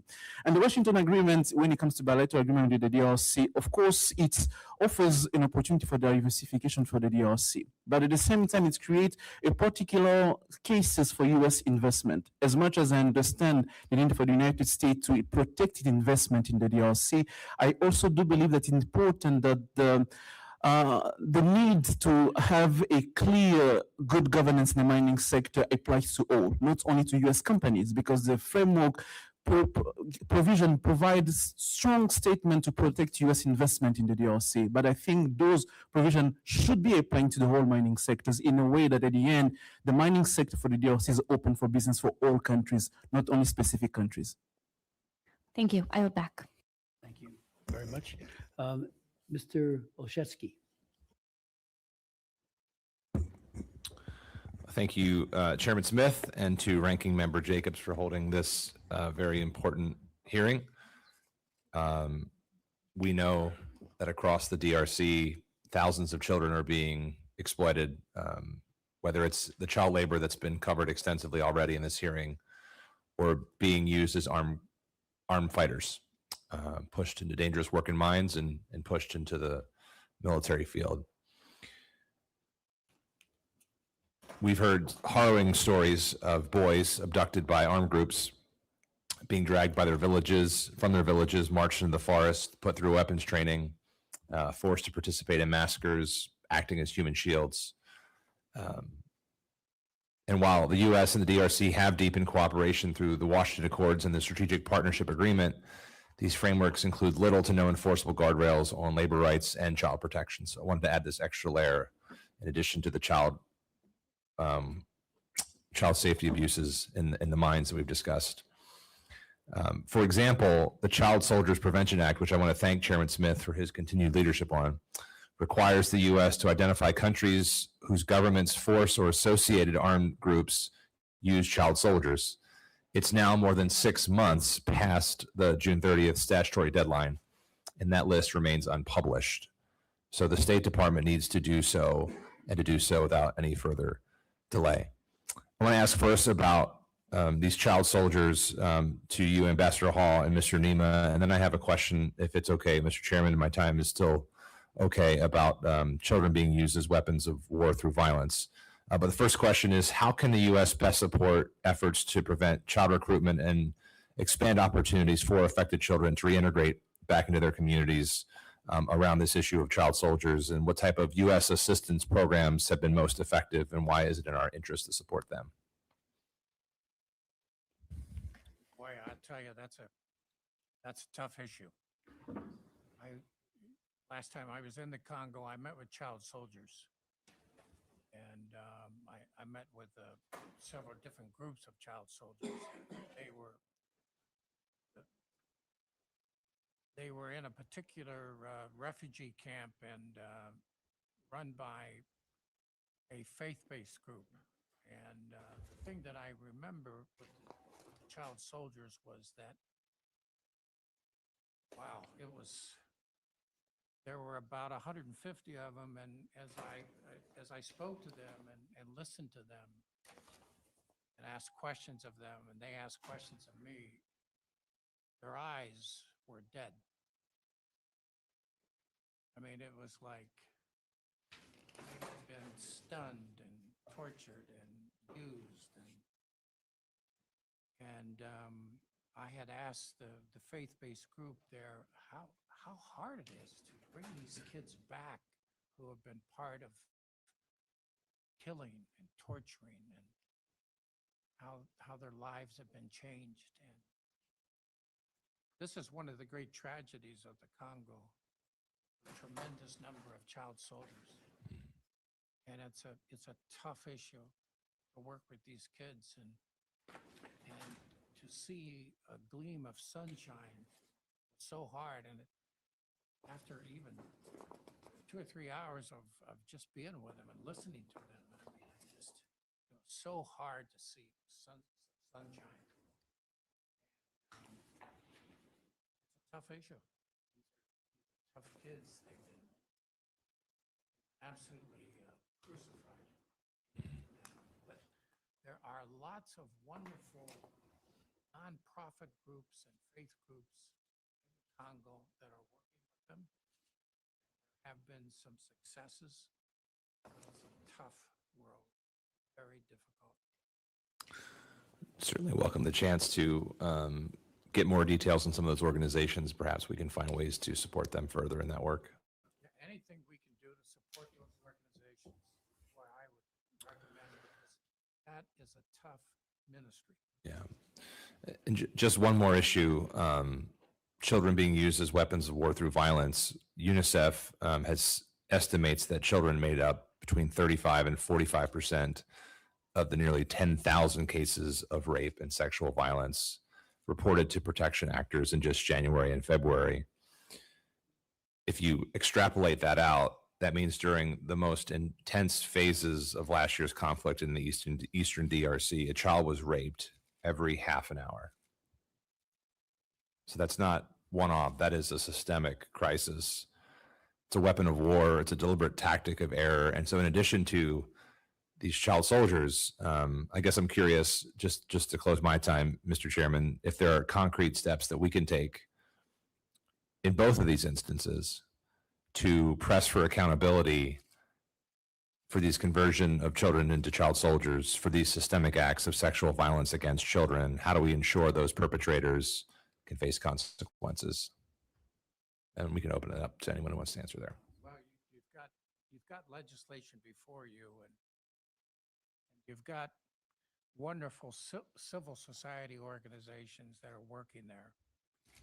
I know that in the same visit that I made where I met with child soldiers, I also met with a lot of women that have been part of sexual violence. I've never seen a country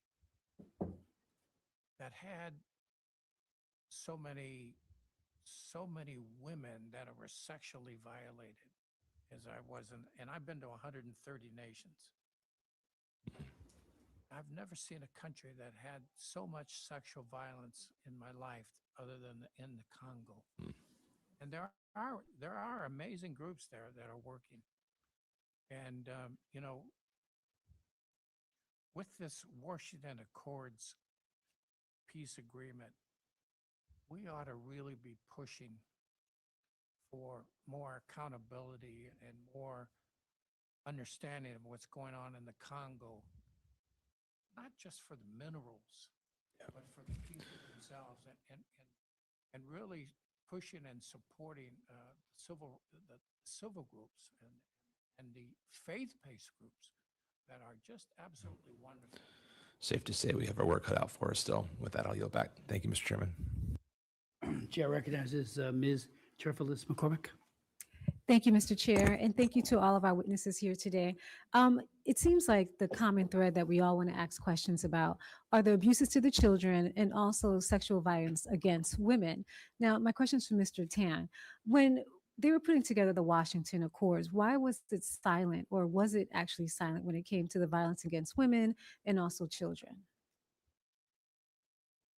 Thank you for the opportunity to address that question. I do not speak on behalf of the administration, but based on my research, the primary drivers behind the Washington Accords were getting both presidents to agree on both the security and economic standards. And my understanding is thereon after, as we're seeing with slow but incremental implementation of these accords, the engagement of civil society, such as both the Protestant and the Catholic Church, will be intertwined, not to undercut what has already happened, but to state the importance of holding leadership accountable, and ultimately that the enforcement is on the United States. But in order to see successes in this, both leaders are going to have to see this through on their ends. And those two civil society organizations, will they be actually handling the situation of sexual violence and also violence against children or the abuses of children?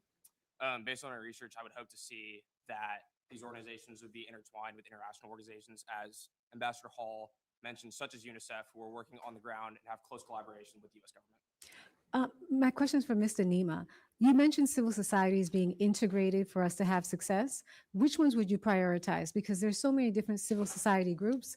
If you named 5 or 4, what would be the top to the bottom that we should actually prioritize immediately so we can have a positive results?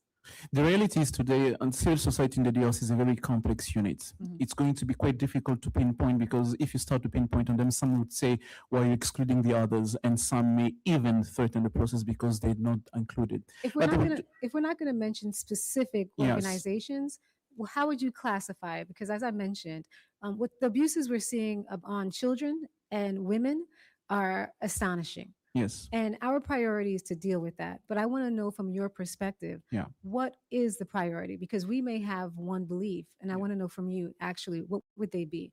Maybe 1 through 5, so we know the categorizations. Yes, I'll mention at least 2. I think those even representation, the representative met with Chairman Smith, is the SENCO and the SEC, both Catholic Church, faith-based organization. They have a broader national outreach. They have a wide range of programs integrating children, women in the activities. So integrating them in the process allows you to have an access to a wide range of established network for many years. That's going to allow you to touch those communities that are even under in war zones where they're still active, because the Catholic Church, despite having wars in Goma and Bukavu, are still working. They still have activities. Same with the Protestant Church. So it's really important, those 2 organizations, based on their outreach, to be able to be included. They're the only ones today with that level of outreach on national level in the DRC. So we're seeing violence against women increasing throughout the entire world. And do you believe that the Congolese government is interested or prioritizing any kind of resolution towards stopping that violence or dealing with that violence? Unfortunately, it's going to be difficult to say that we are seeing that prioritization taking places. We see a lot of rhetoric, of course, governmental rhetoric in terms of like the actions are taken. But when you look into the numbers of violation against women, we see they are coming from both sides, both on the Congolese army side with the FRDC, with the Wazalendo, who were made for former armed group that have been now allied with the Congolese government, also on the M23 side. So on the Congolese part side, we see a lot of rhetoric, as I say, but in terms of actual actions, in terms to address those issues, we still have to see much more than rhetoric. So that's my concern, is that there's nobody who's really prioritizing it. And even right now, we don't have any women who are on the panel who can actually speak to the violence that's going on with women. And we don't have anybody in their own voice to speak up on why women are being targeted in this manner. And so looking forward on how we can actually make sure that this accord is successful, we do have to support and acknowledge the role of women who are mothers to these children who are being abused. The compounded effect on families won't be resolved if we don't actually tend to each person in that family. And so I wanted to bring that up. Another thing I wanted to talk about are inadvertent offenses. And maybe Hall or Mr. Tran can answer this. So we've been hearing that many Congolese have been applying for visas and they meet all the requirements and they're being denied. Is there a possibility, have we thought this through, that maybe we are offending the partners who we're trying to work with? These are exactly the reason why you don't have women in this panel today, because there are organizations in this room who have tried to lobby to come to DC for advocacy, to have women from civil society, from those warring area that have been denied visa here. So the issue that you've mentioned, it's a very important issue today, where we cannot in one hand say we are helping the people from the DRC, at the same time not allowing them to have access to DC to plead their own cases. Well, I think this is part of the cultural competency that us as Americans have to learn. We can't be trying to build a relationship, but be offending the entire community at the same time. Exactly. We have to be open and make sure that we are welcoming if we're forcing ourselves upon. And I think part of the buy-in that's lacking and why we're not seeing real change or real growth or in this piece is because it seems like there wasn't buy-in from the civil society. And I would hope that we can identify more ways that we can get buy-in. And I thank you so much, Representative Hall, for being here and all you've done, because what you bring to this is not just the idea that we need to work on this from an economic standpoint, but the compassion that is needed. And so thank you for all the work you've done and the compassion you brought to this conversation. Because I think as the United States, we lead not just the world, but we must lead with humanitarianism and also compassion. So thank you so much for doing that. And the last question I wanted to ask was the sensitivity to the standards. Do you believe, or what would you recommend in this climate that we're in right now? We already talked about several situations going on. What do you think we can add to get greater buy-in when it comes to the Washington Accord so we can see tangible success and tangible results? That's for anybody. I do believe that one of the main points would be for Washington to send a clear message that the Washington Accord is not a geopolitical tool that's going to embolden bad governance in the DRC. I've mentioned it in my opening statement that we see a slow process in other processes, peace processes, because we have observed that there is a slowness from Kinshasa to move forward, because there is that understanding that the support of Washington is providing them a blank check to do whatever they need to do. So I believe it's very important that needs to be conveyed, that this Washington Accord, the partnership between the DRC and the United States is not a geopolitical tool. The time where the United States was supporting Mobutu against good governance are over. This time for good governance to come to fore. Thank you so much for your testimony. Thank you, Mr. Chairman. Thank you. Mr. Jackson, gentleman from Illinois. Thank you, Chairman Smith. Thank you, panelists, for making yourselves available. My first question is to you, Mr. Nima.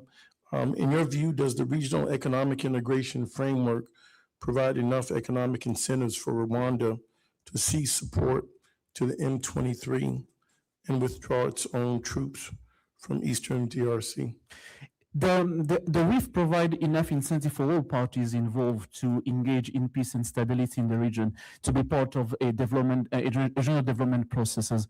But at the same time, as I said in my opening remarks, the fact that when you do not include countries like Burundi and Uganda and other countries that are still military active in the DRC for both security and economic reasons, you are putting the seed for further instability in the region. And plus, just as I also mentioned, the RIF itself will not solve the instability in Eastern DRC. It will only address the external element of the crisis without addressing the internal element of the crisis. When you read the RIF, you're going to realize there's very less elements regarding how to strengthen good governance within the DRC in a way that tomorrow or after tomorrow, no external country is going to come and be a threat to the countries. And I think that needs to be addressed. One other question, the agreement requires DRC to undertake specific business-friendly legal reforms to encourage investment. In your views, what additional steps are necessary for DRC to sufficiently improve its business climate and attract U.S. investors? For me, it's the goal should not be thinking about attracting U.S. investors. The goal should be about thinking how we should be having a healthy business environment in the DRC that is open to anybody who comes to do right business in the DRC. And for that, the DRC needs to do a lot in terms of mining reform, transparency, revenue management, and transparency in the mining sector. That's key to attract any business to want to come to do business in the DRC. Cuts political interference, cuts corruption, cuts any form of political intervention. In the case we've mentioned, artisanal miners here. We had reports of artisanal miners being supported by the presidential guards and undermining other big mining activities. Those kind of activities and support needs to be stopped for us to have a healthy mining environment in the DRC. Thank you. Mr. Hall, thank you, and I appreciate your comments, particularly leading in with what's best for the children. Oftentimes I hear about critical minerals, and we don't talk about the children. I say the wealth of this land and DRC and Rwanda and all these great countries, the wealth is above the soil, not beneath the soil. That this all starts with investment and peace amongst the people. I believe not in the president's doctrine of peace through strength, but peace through righteousness is more scripturally correct. We've seen peace initiatives in the Central African Republic collapse under the weight of weak enforcement and wishful thinking. What leverage, economic, diplomatic, or otherwise, does the United States actually possess to compel compliance from actors who have historically ignored it? I think you have the legislation before you. If you could pass it, Chris Smith's legislation, if you could pass it, it has very strong language in there. It has penalties, it has imprisonment, it has direction, it has strength. I think also at the same time that I mentioned earlier that we need to educate Americans. We need to educate consumers that if my iPhone that I'm going to buy is made with cobalt that's made by children, by child labor, then I'm not going to buy it. And when that message gets to businesses, I guarantee you they're going to change their tactics and they're going to put pressure on the Congolese, they're going to put pressure on China.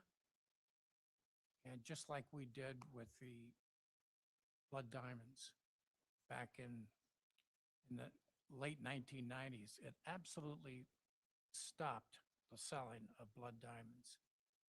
When we educate our consumers and they start asking the question, is this iPhone made with cobalt, made with child labor, which a lot of it is today, 80% of this stuff.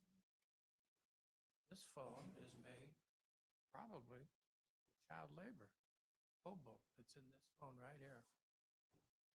We start to ask questions like that. When people that live in Western nations, in Europe and America start to ask questions like that, I guarantee you it'll start to change. I guarantee you people will realize in China and people that are refining cobalt and these minerals, change. They'll have to change because people won't be buying. And cobalt will be starting to be a product that hopefully will be refined and mined in other countries like Indonesia and Zambia and Australia and America and Canada, where it is today. You know, I think it's going to take that kind of buy-in. It's going to take that kind of education, I think. Well, thank you so much. Thank you for your time, gentlemen. And I look forward into the future where we can have more or some female representation. They're the majority of the population, majority of the workforce. And I think they could be very well prepared to speak on their own behalf. And so with that, thank you so much. Mr. Chairman, I yield back. Thank you. Ms. Jaipo. Thank you so much, Mr. Chairman. Thank you to our witnesses. The Democratic Republic of the Congo is facing an unprecedented humanitarian crisis. More than 16 million people are in need of food assistance, and millions of Congolese in North and South Kivu have been displaced due to advances by the M23. Before the Trump administration's gutting of USAID, the United States was responsible for nearly 2/3 of the humanitarian response in the DRC, with the vast majority of that funding going towards emergency food, protection, and medical relief. In addition to USAID cuts, the crisis has been exacerbated by the M23, a rebel group backed by the Rwandan government that has committed numerous human rights abuses against the Congolese people as it seeks to gain control over the eastern DRC. Attention from the Trump administration has been welcome in resolving this conflict, but I am concerned about the administration's capacity and long-term commitment to solving the crisis. We've already seen ceasefire violations and disagreements over terms of the Washington Accords, and local civil society and Congolese women and girls were excluded from the agreement. The desire to increase the extraction of critical minerals is central to the administration's support for a peace agreement and, quote, strategic partnership agreement with the DRC. In the DRC, mining takes place on both an industrial and an artisanal level. Mr. Nima, can you discuss the differences between these two mining styles, artisanal and industrial? It's very interesting because the mining sectors in the DRC is taking place in two different spectrums. You have, as you mentioned, artisanal miners and also industrial miners.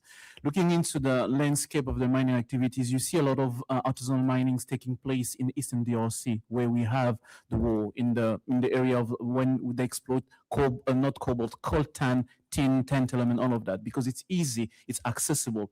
You also have gold because it's done by the river. But you also have industrial mining where you have capital intensive activities taking place. That's why we see them a lot in places like in the southeast of the DRC, in the Katanga region, where we have copper and cobalt, because there artisanal mining activities, as much as it's taking place, are not as much as lucrative if they do it in the gold business in the eastern DRC, for instance.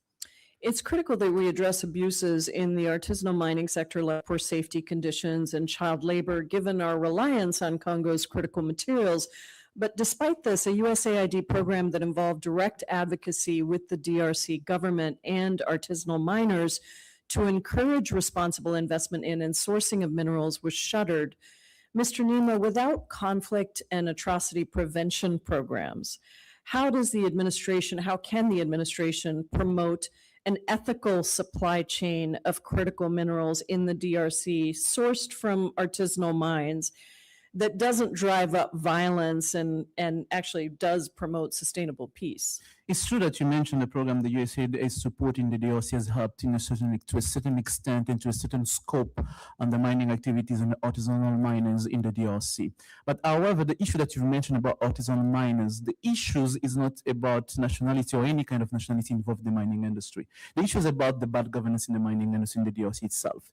It's the result of failure of many years to diversify the economy in the way that revenue coming from the mining sectors are spilling over other part of the economy in a way that those local communities are not feeling forced to go to the artisan miners. They can go to school, they can open their own businesses. It's the fact that the mining sectors have lacked linkages in a way that it creates economic opportunities for community around. So I do believe that one of the key elements would be to reform the mining sector in a way that it produce and it yield positive result through diversification of the economy, so tomorrow we don't have artisan miners taking place in the copper and cobalt industry in the DRC. You're sort of getting at my very next question, actually, which is just that the expansion of the mining sector hasn't led to the kind of prosperity for the Congolese people that we would like to see. And instead, in some cases, has led to forced evictions and of communities and environmental harm. And so I guess the follow-up question is, what precautions then would you take? I mean, you talked about linking it to the broader economic sector in general, more opportunities for people, but what protections would you put in place to ensure that U.S. investment in any country's investment in the mining sector ensures that local communities are treated with dignity, see a greater share of the profits of the resources, and are connected to broader economic opportunities? This is the interesting part about the mining sector in the DRC. The legislation is there. When you look into the document, you see all the laws and regulations allowing mining companies revenues to get to local communities, to change local communities. But there is a gap between what is written and what is implemented on the ground. And this is, I think, one of the issues that the United States, in its partnership with the DRC, is going to have to look into closely to make sure that any mining activities coming from the United States, an American company, would follow through to those agreements. And this is why I get back to the point I've made earlier, that it's going to be important that those agreements be shaped from an economic perspective for the DRC people, for the DRC advantage, and not from a geopolitical perspective. That may sometimes skew the debate and lead to suboptimal economic agreement between the DRC and American companies that can be involved in those mining deals. Very interesting. Thank you so much, Mr. Chairman. I yield back. Just a few follow-up and final questions, if I could.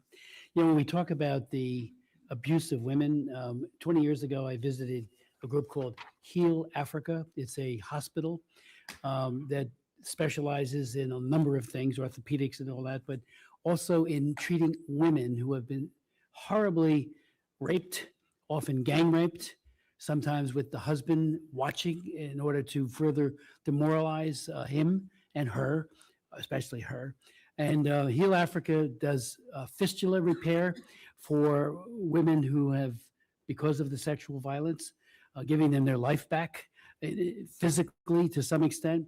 But it also had something that I found very amazing, and that was the faith component. The fact that they were so committed to dealing with the spiritual hurt that the woman was suffering, and to let her know, just like we do, Tony, as you know, Mr. Ambassador, in the whole effort on trafficking, to help women who have been victimized to come to a faith reconciliation. They usually blame themselves. These women do not, because it's so, but often in the trafficking space, they do. So Heal Africa is just an amazing asset in Goma. Just so we do, all of us do care deeply about the women, and we try to help wherever we can. You know, a question that all of you might want to take a look at it or answer: why? It's money, it's greed, it's ethnic animosities that continue over the course of decades, years, even centuries, perhaps. But greed, what a driver of bad behavior that is. So we need to take the profit out of it, and I think that's why, like you did with the blood diamonds, Tony, we need to make it so that those elements are not marketable if they're coming from a nefarious source, where they've been stolen or from a Chinese mine. And I can't say it enough. The modus operandi of Xi Jinping is exploitation in China. I had a series of hearings on what they do in the fishing industry, nothing to do with DR Congo, but learned, and we had this investigative reporting team that did break just unbelievable investigative reporting that found that half of the calamari that is on the world market comes off slave labor on Chinese boats. And you can go on and on with each type of fish. It's just, that's what they do. So for them to have a power structure inside of the DR Congo to run these mines as they do, maybe there's greed involved. I know there's greed involved. Maybe there's bribes involved.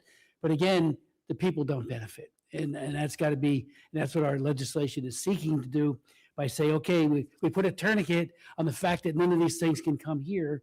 The president has put a tourniquet on the vehicles made by the Chinese Communist Party with cobalt. They can't come here, but we still have the Elon Musk cars coming, and they are filled to overflowing with child exploitation derived cobalt. So you might want to speak to some of those things. I do want to register a concern, which I think we all have. The president of South Africa has just polled his peacekeeping, a little over 700 people in DR Congo. He says, this is his press release, on January 12th, that South Africa's unilateral withdrawal from MONUSCO is influenced by the need to consolidate and realign the resources of the South African National Defense Force following 27 years of South Africa's support to UN peacekeeping efforts in DRC. So all of us are, what a commitment that has been for all these years. Maybe it's compassion fatigue or peacekeeping fatigue, but they are pulling out, and maybe they'll reconsider. They're doing it by the end of 2026. We need robust troops that can really handle the job.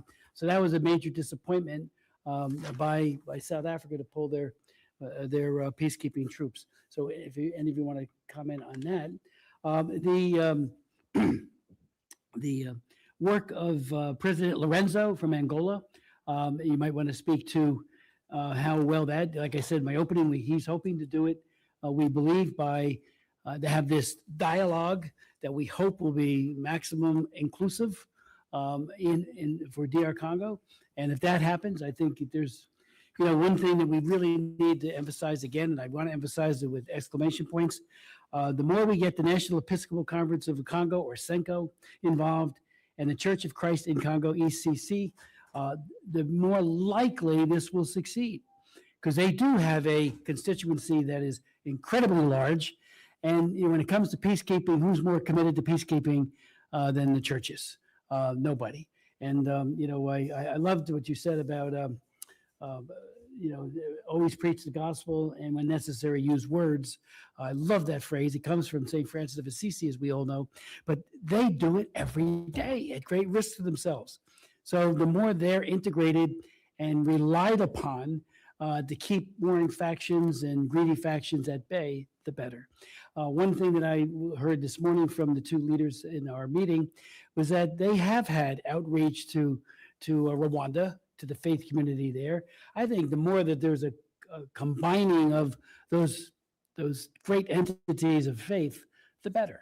Because, and they should be admonishing the political leadership to, pursue a true path of peace, and get rid of the greed and just look out for your constituents as number one, as a duty given to us by God. So any of those points, if you wanted to speak to it, any of our distinguished panelists.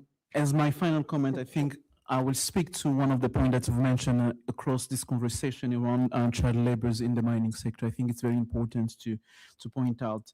It's true that we find child labors in the cobalt and copper industry in the DRC and elsewhere as well, and even in non-mining activities, in agriculture, in spaces where you don't have mining activities taking places. The simple fact that we see those child labors in those spaces speaks to a much deeper issue that's not related to any nationality or to any activities. It speaks to an issue of poverty, of bad governance that needs to be addressed in a way that tomorrow we don't find child laborers in other sectors of the economy. And I do believe that the United States would help really the DRC into addressing those issues by importantly reframing the conversation from, I understand the appeal from geopolitical perspective, but from reframing it in a way that to address poverty and bad governance in the DRC in a way that tomorrow we don't find ourselves with child laborers in other sectors of the economy, because at the end it doesn't benefit the country as a whole. To my final point, you mentioned President Lorenzo initiative taking place right now to help to have a Congolese dialogue taking place, and it just speaks to the comment I've made earlier. I believe the United States will play a tremendous role by showing a clear and publicly support that process in a way that a message is sent clear for all the parties involved. That's the path for long-term peace and stability in the DRC goes through a communist dialogue that includes all the parties in a way to address the root causes of different issues and instability in the DRC. Thank you. Mr. Chairman, I always love your passion, your compassion, and your empathy, and you've always led the way, and we need your legislation to pass. It's important. Thank you. Mr. Chairman, I appreciate you bringing up the issue of South Africa's withdrawal. I think that while the withdrawal is unfortunate, this is a reminder of the importance of the Washington Accords and the enforcement ability and the leverage that the United States currently has over the DRC and Rwanda to see this through. I think that South Africa's withdrawal is reflective of the complicated situation on the ground, but should not be viewed as a regional abandonment of the Congo, but rather a reminder that political strain here, especially in the African continent, is present, and that the Washington Accords have made significant progress and will continue to make significant progress so long as that we're able to see through on the enforcement mechanisms. Thank you. I'll just conclude, one of the, I was at that signing ceremony, as I said in my opening, along with our distinguished chairman of the full committee, and I pinched myself a few times. I couldn't believe what I was watching. It was so encouraging. And then a couple days later, we saw bloodletting. But that doesn't mean we don't take our eye we have to keep our eye on the ball. But one of the things that I like about the Washington Accords, it's plural accords, is the regional economic integration framework between the DRC and Rwanda. It aims to create a transparent, stable, responsible driver of economic growth. It formalizing artisanal mining, establishes traceability, the great important concept that you have worked so hard your entire life for, Mr. Ambassador, and then fostering secure, conflict-free mineral supply chains. That's what we want. And we want Congo to flourish. We want Rwanda to flourish. The killing has to stop. And we will do another hearing soon. We're going to be inviting the faith leaders and others. We want to do a whole series to keep the focus on what can we do, what must be done. I do believe that it's likely, if there's not a change of heart on the part of some, that there will be some sanctioning perhaps towards Rwanda, maybe towards DRC, but I think Rwanda. It's time. I mean, how long can you wait? If you're the next victim, you're saying, hey, what about me? And we really care deeply about these victims. They don't want to, we want them to thrive, not be worried about the bayonets and the bullets and the rapers. So rapists, I should say. So we're going to keep doing it in this subcommittee, and we're going to try really hard to get our legislation passed. So thank you. Anyone want to say before I close down? This hearing's adjourned, and I thank you.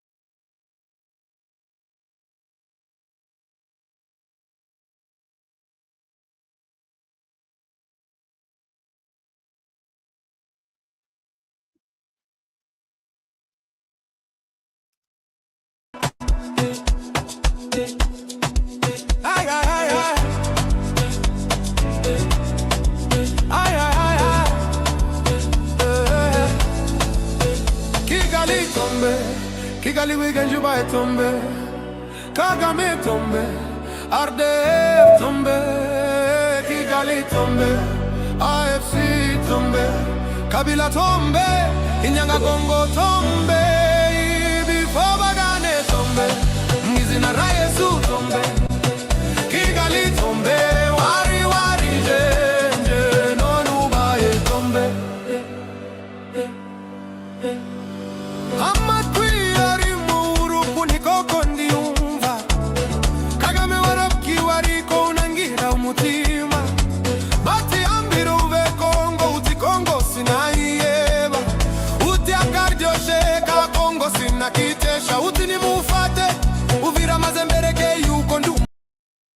Sanction is for what? This is Nation To Radio. adjust the foolish.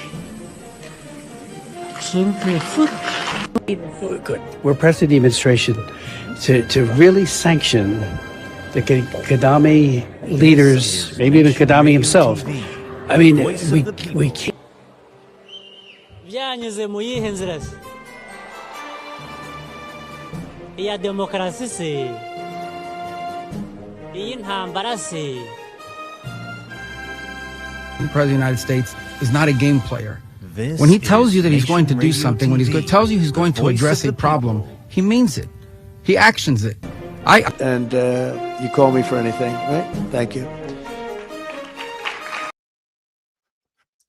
Umuhango rero ukaba urangiye, wenda na abadukurikiye bagihari nanyuramo muri make ya mbere yuko nkomeza gusoma komanteri zanyu, nanyuramo muri makeya uko byagenze kuko nagerageje gufata note z'ibyo bavuze. Donc uriya Smith yatangiye afungura agaruka ku kibazo nyine muri rusange, ikibazo uko kimeze, avuga ko barenze ku masezerano, avuga ibintu byinshi. Hanyuma yanavuze ko amasezerano arimo ibice bine, aho yavuze ko u Rwanda rwemeye ko ruzakura ingabo zarwo muri Congo, hanyuma Congo nayo ikemera ko iza demobiliza cyangwa se izambura intwaro FDLR. Hanyuma rero yatangiye amaze kuvuga ibyo byose, yahaye umwanya abatangabuhamya. Mbibutsa ko ku bakurikiye uyu muhango, wenda nakora clarification cyangwa ngasesenguramo muri make, wa muhango wabaye donc parti ya mbere igihe ndakeka ari mu byumweru bibiri bishize cyangwa bitatu, babajije umukozi wa Minisiteri y'Ububanyi n'Amahanga. Uyu munsi bari abatangabuhamya mwabonye, ni abatangabuhamya bagiye kuri tele, bari barimo uriya mugabo wabaye umudepite, bamwita akaba na ambasaderi, hari harimo uriya musaza wavugaga abenshi ntimwumve avuga ijwi ryari riri hasi, hari harimo uriya mugabo wundi nawe umeze nk'aho akomoka muri Aziya, nako niho akomoka ariko nubwo ari umunyamerika. Hakabamo n'uriya mukongomani nyine wari umeze nk'aho yari arimo avugira inyenzi zishobora kuba zaramuhaye amakotanyi. Mu by'ukuri rero batumiye umukozi wa minisiteri y'ububanyi n'amahanga ubushize, uyu munsi bazanye abatangabuhamya kugira ngo bose bumve icyo babivugaho. Niyo mpamvu nyine babyita hearing, ni ukuvuga ngo bumva impande zose bakumva icyo zibivugaho. Noneho uriya mugabo wari umeze usa n'abashinwa we akora mu bintu bya sekirite, bamubajije icyo bari gukora kugira ngo bafashe Kongo kugira ngo nyine ibashe kwirwanaho. Asubiza ko yasubije ibintu byinshi, ariko urebye icy'ingenzi nagarukaho ni uko yavuze ko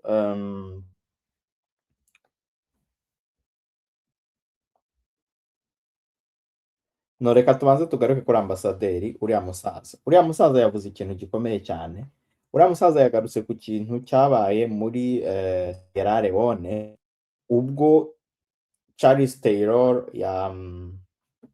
yacuruzaga amabuye y'agaciro, diyama akuye muri Sierra Leone, ariko ahanini habanje kuba violence, abagore babafashe ku ngufu, abana bakoreshwaga imirimo y'uburetwa kugira ngo bacukure ariya mabuye. Hanyuma Smith yamubajije ati ese niki wumva mu by'ukuri cyakorwa? Yarangije amusaba ko hatorwa itegeko, ntibibe mu magambo, hagatorwa itegeko rihana abantu bose bafite uruhare muri iriya ntambara ya Kongo. Ni ukuvuga ngo rero bya bindi mpora mbabwira ko Kagame egari Charles Taylor mwatangiye kubibona. Ni ukuvuga ngo rero uriya mugabo ikindi kintu gikomeye yavuze ko yaraherutse muri Kongere muri 1983, avuga ko yasuye ibihugu byinshi, asura Ethiopia aho naho hari abana bicwaga icyo gihe bari mu ntambara, anasura Sierra Leone ari kumwe n'uriya mugabo wari chair wa komite wari uhagarariye ruriya rubanza, nabyita urubanza rwo gukatira Inkotanyi. Avuga ko icyo gihe bajyanye muri Ethiopia, hanyuma agaruka ku kintu gikomeye mwabonagaho yerekanaga telefone avuga ati abanyamerika bose n'abandi bantu bose bagomba kumenya ko izi telefone dukoresha ahanini ziva mu mabuye y'agaciro, cyangwa se abana baba bazi babakoresheje uburetwa nibo bacukura ayo mabuye, hanyuma bakayajyana mu Bushinwa bakayatransforma hakavamo za telefone. Avuga ko ibyo bintu bigomba guhagarara, anasaba ko itegeko ryatowe igihe muri habagaho muri Sierra Leone bacuruza za diyama zibwe zigacuruzwa na Charles Taylor wo muri Liberia, avuga ko iryo tegeko rigomba gutorwa. Havuzwe ibintu byinshi cyane rero, ariko urebye ibyavuzwe ubushize nibyo byasubiyemo, ariko bakaba bari kubaza abantu b'abatangabuhamya. Hanyuma uriya mugabo w'umwirabura Nima we yatangiye nyine avuga ko ngo hagomba kubaho amasezerano, sosiyete sivile nayo bakayi impurikamo cyangwa se ikagira uruhare muri ariya masezerano. Agaruka ku bintu bya Jeniko, hari umudepite wamubajije ati ese izo sosiyete sivile uvuga ko ari nyinshi wapresiza. Wabonaga ko uriya mugabo Nima yari kuri target, ariko ku bagize impungenge bari kumwumva, ibi ngibi nababwira ko ni formalite. Na ririya tegeko uriya ambasaderi, uriya musaza wavugaga n'ijwi rituje yasabye, ni nkaho byarangiye. Ibi ngibi baba barimo ni formalite, ndiko ni procedure ibigomba kubaho, kuko ntabwo uriya depite Smith yazatoresha itegeko mu nteko rihana Inkotanyi mu gihe bitaciye mu mucyo. Ni nk'uko mwajya iyo ugiye mu rubanza, murabizi abantu baburanye, iyo umuntu yakoze icyaha yemererwa kuzana avoka, akaba procedure yo kumuburanisha. Niyo baba bagufashe en flagrant, gufata en flagrant ni nka kwa kundi umuntu bamufata ugafata nk'igisambo siri place kiri kwiba. Icyo gihe niyo wagifata gutyo ntabwo bagikatura urubanza kitireguye.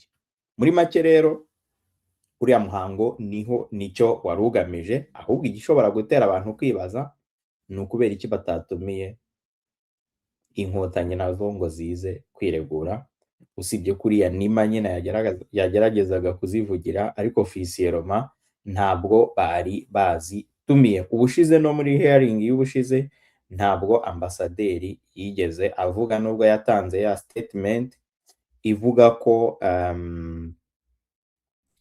u Rwanda rufatanya na M23, ariko ntabwo yigeze bamuha ijambo. Hanyuma rero mu gusoza, Depite Smith yahaye ijambo bose, Nima asubiramo bya bindi ko muri Congo na Uganda bagomba kuyinvolvinga n'u Burundi, ko nta cyakorwa ibyo bihugu nabyo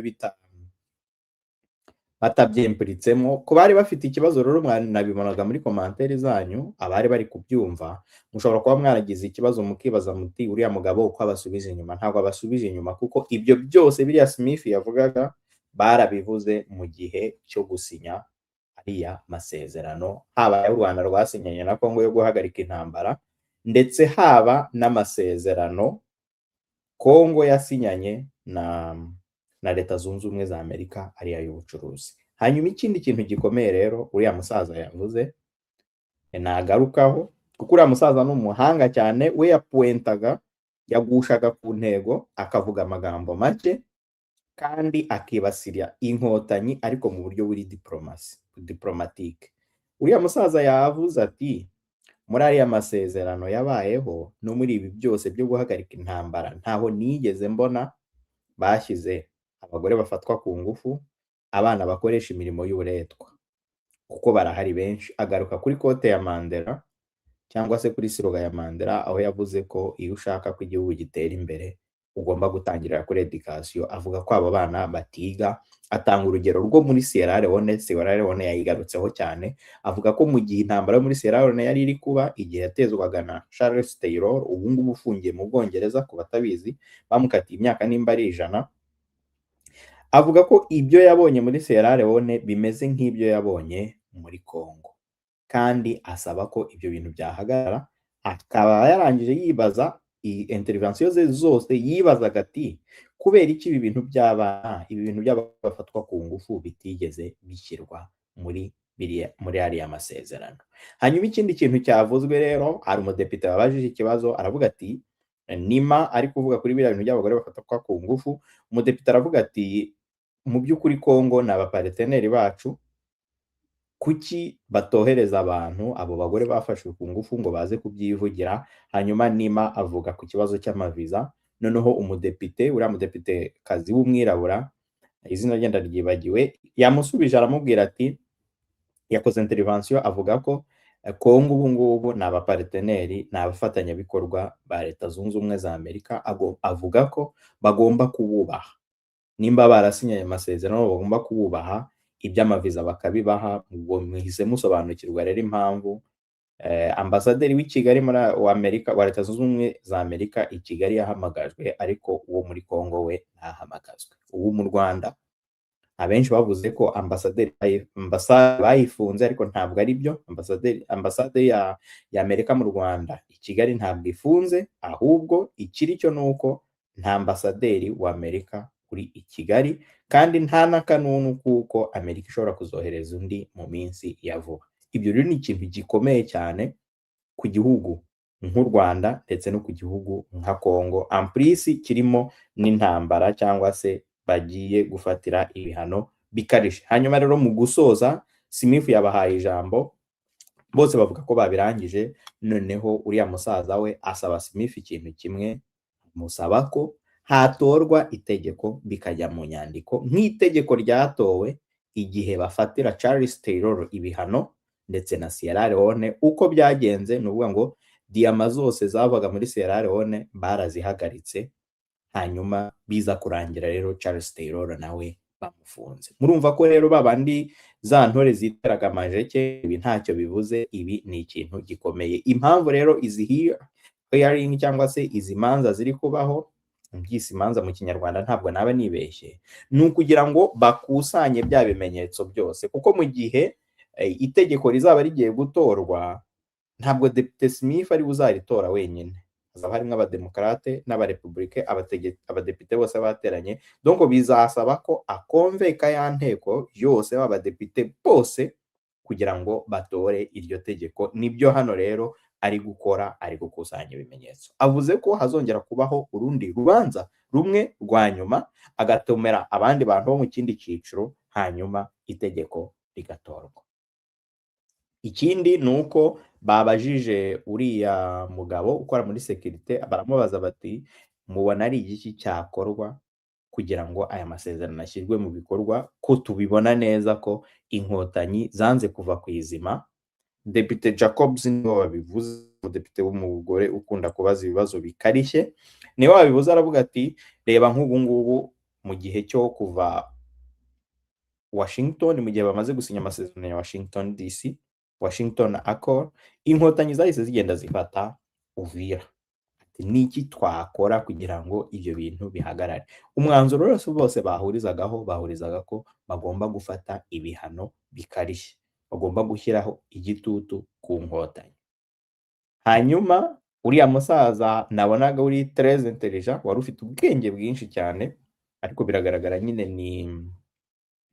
nuko afite experience. Uwe nta nubwo yavuze amagambo menshi muri closing statement cyangwa se mu mwanzuro yatanze. We yavuze ko ikigomba gukorwa kugira ngo biriya bintu bihagarare ari izo nkotanyi zihagarike ayo marorerwa zikora, nuko hatorwa itegeko, Kongere y'Amerika itora itegeko bikajya mu nyandiko. Iriya tegeko rero nibamara kuritora, n'iyi inkotanyi zazura se wa Bush, zikazura Reagan, hanyuma abo bombi, aba baperezida bose bakifatanya na Clinton, bakifatanya na Obama, bakazijya inyuma bakazikora lobbying, mu gihe iryo tegeko rizaba ryamaze gutorwa, iby'inkotanyi bizaba birangije. Dukurikije ibyo twabonye rero hariya, itegeko riratorwa mu minsi ya vuba, kuko ikigaragara nuko uriya musaza wavugaga, ambasaderi, yari afitanye complice na Depite Smith, kuko barakoranye igihe kirekire,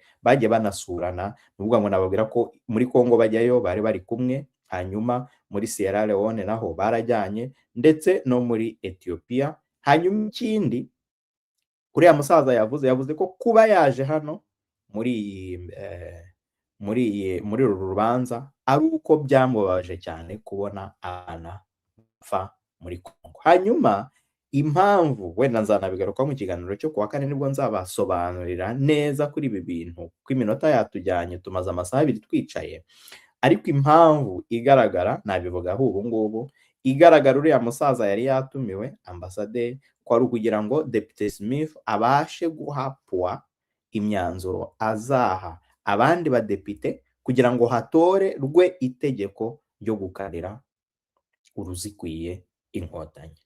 Muri make rero, batumva ururimi rw'icyongereza, nababwira ko ari uko byagenze, arezime cyangwa se mu ncamake. Hanyuma ku badukurikiye nababwira ko ubusesenguzi bwimbitse tuzabugarukaho ku munsi wo kuwa kane isaha 3:00 za nijoro za Kigali. Reka rero nsome komantere zanyu nkeya zisigaye ntagiye nshyiraho, hanyuma dukomeze mu kanya dusoza ikiganiro mu minota mikeya. Uyanditse ati root cause, yagarukaga kuri biriya Depite Smith yavuze, nako uriya mugabo Nima umukongomani. Hanyuma sanction FPR society characterism and Kagame himself said gonna be ended immediately. Hanyuma ngarutse kuri ibi ngibi, hari ikindi kintu bavuze ko amasosiyete yose, ibikorwa byose bya leta y'u Rwanda cyangwa se abandi bantu b'ibikomerezwa bakorana amabizinesi bagomba kuyahagarika.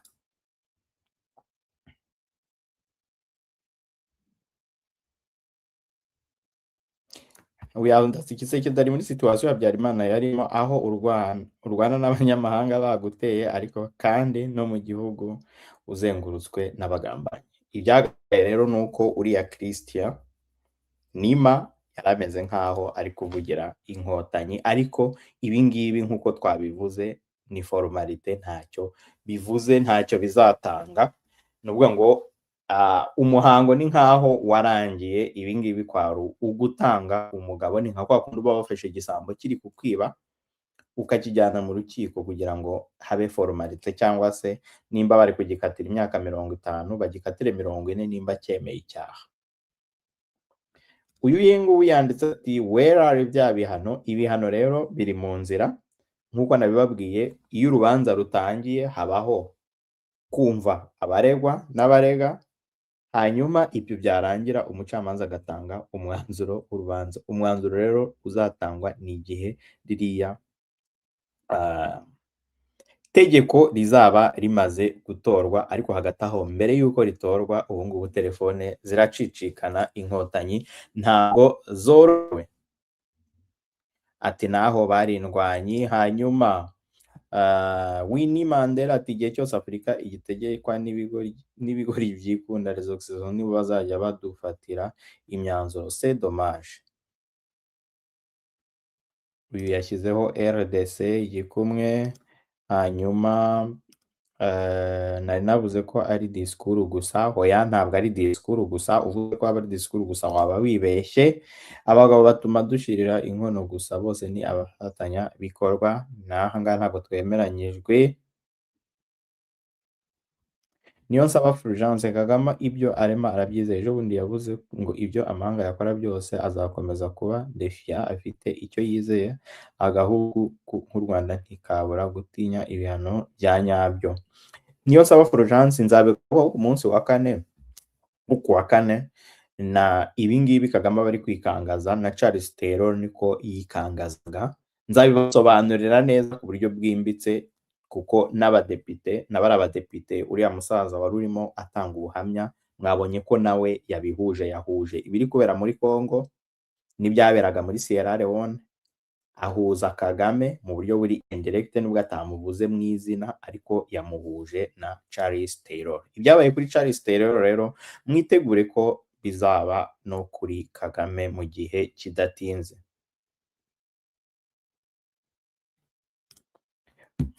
Etienne Nteziryimana ati which kind of bad governance this guy is speaking?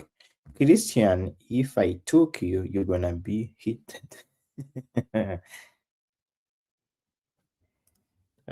User there is a increasing and genocide of Hutu population in North Kivu, something ignored and not talked about, but when the time comes, you will be shocked.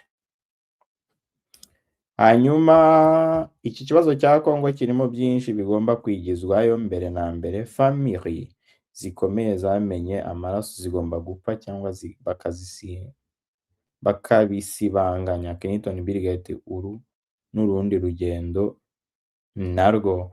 Oya, nta ariko bimeze. Nimba wakurikiye muri Amerika urabona ibiriya by'uriya mugabo ari amafayira yagiye hanze.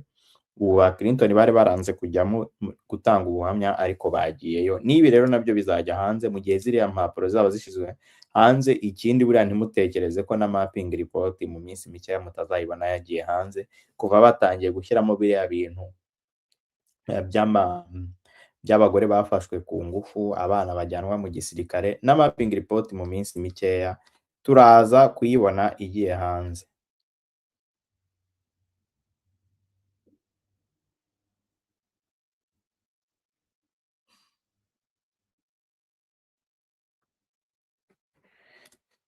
Hanyuma Muzarenda ati ariko nzabyemera mbonye ibihano bitanzwe, kuko amajambo yaravuzwe arenga rate wait and see. Nkuko nabibasobanuriye rero, ruriya ni nkaho rwari urubanza rugamije iki? Rugamije gukusanya ibimenyetso kugira ngo iriya komite ishinzwe ububanyi n'amahanga izajya imbere y'abandi badepite bose. Mbibutse ko bariya bari bicaye hariya ntabwo ari abadepite bose. Abadepite baba bafite amakomite harimo ibice. Izajya imbere y'abandi bose iba presente bya bimenyetso, iba convaincre kugira ngo batore itegeko rihana inkotanyi. Nicyo rero uriya muhango wari ugamije. Hanyuma rero ndakeka nagarukira kuri iyi komantere y'uyu mugabo, nkashimira abadukurikiye mwese, mbabwira ko tuzongera kubonana ku munsi wo kuwa kane, tukazagaruka ahanini kuri uyu muhango, noneho tunareba impact bizagera ku nkotanyi.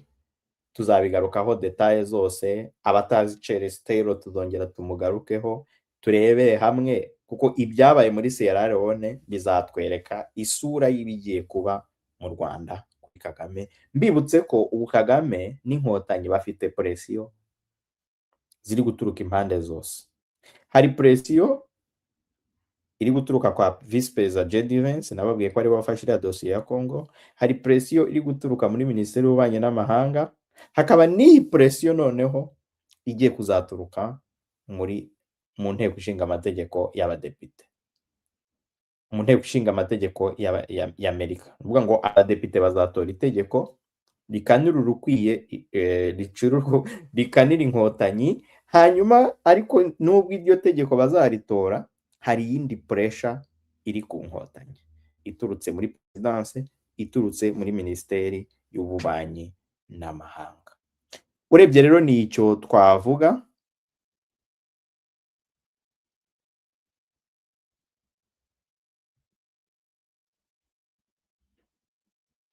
Nicyo nababwira. Hanyuma nshimira rero abo twabanye muri iki kiganiro, abakurikiye umuhango, mbabwira ko tuzongera kubonana ku munsi wo kuwa kane. Bifurije rero kugira umugoroba mwiza.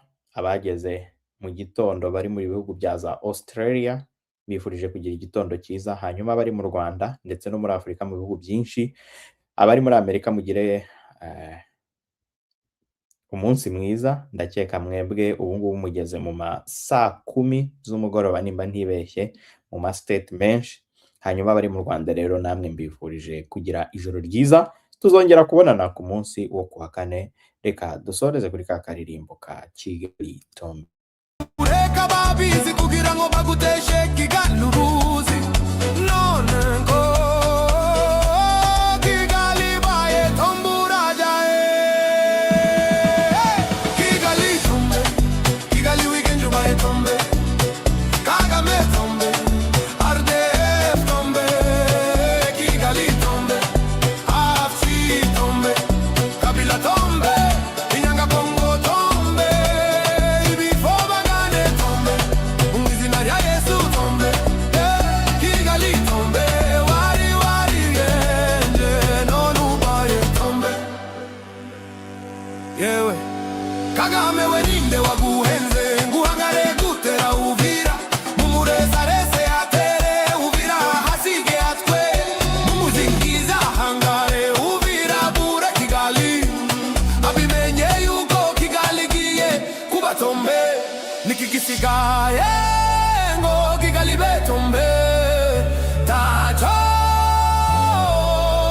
Kigali baye tombe, tombe, tombe, tombe, tombe, Kigali tombe, Kigali weekend you baye tombe, Kigali tombe, Kigali tombe, Kagame tombe, RDF tombe, Kigali tombe, AFC tombe, Kabila tombe, Inyanga Bongo tombe, Ibihano tombe, Umwizina rya Yesu tombe, Kigali tombe, wari wari ndende tombe, tombe,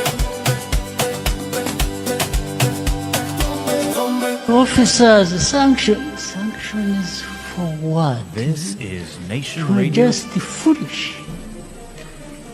Absolutely foolish. Good. We're pressing the administration to really sanction the Gaddafi leaders, maybe even Gaddafi himself. I mean, we can't. byanyuze mu yihe nzira se? Iya demokarasi se? Iyi ntambara se? The President of the United States is not a game player. This When he tells you that he's is going to do Nation something, when he Radio tells you he's TV, going the to voice address of a the problem, people. he means it. He actions it. And you call me for anything, right? Thank you.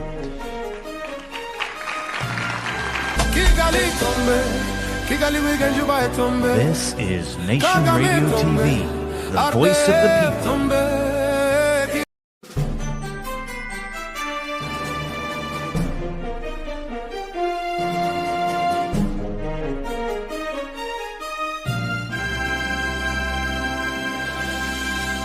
This is Nation Radio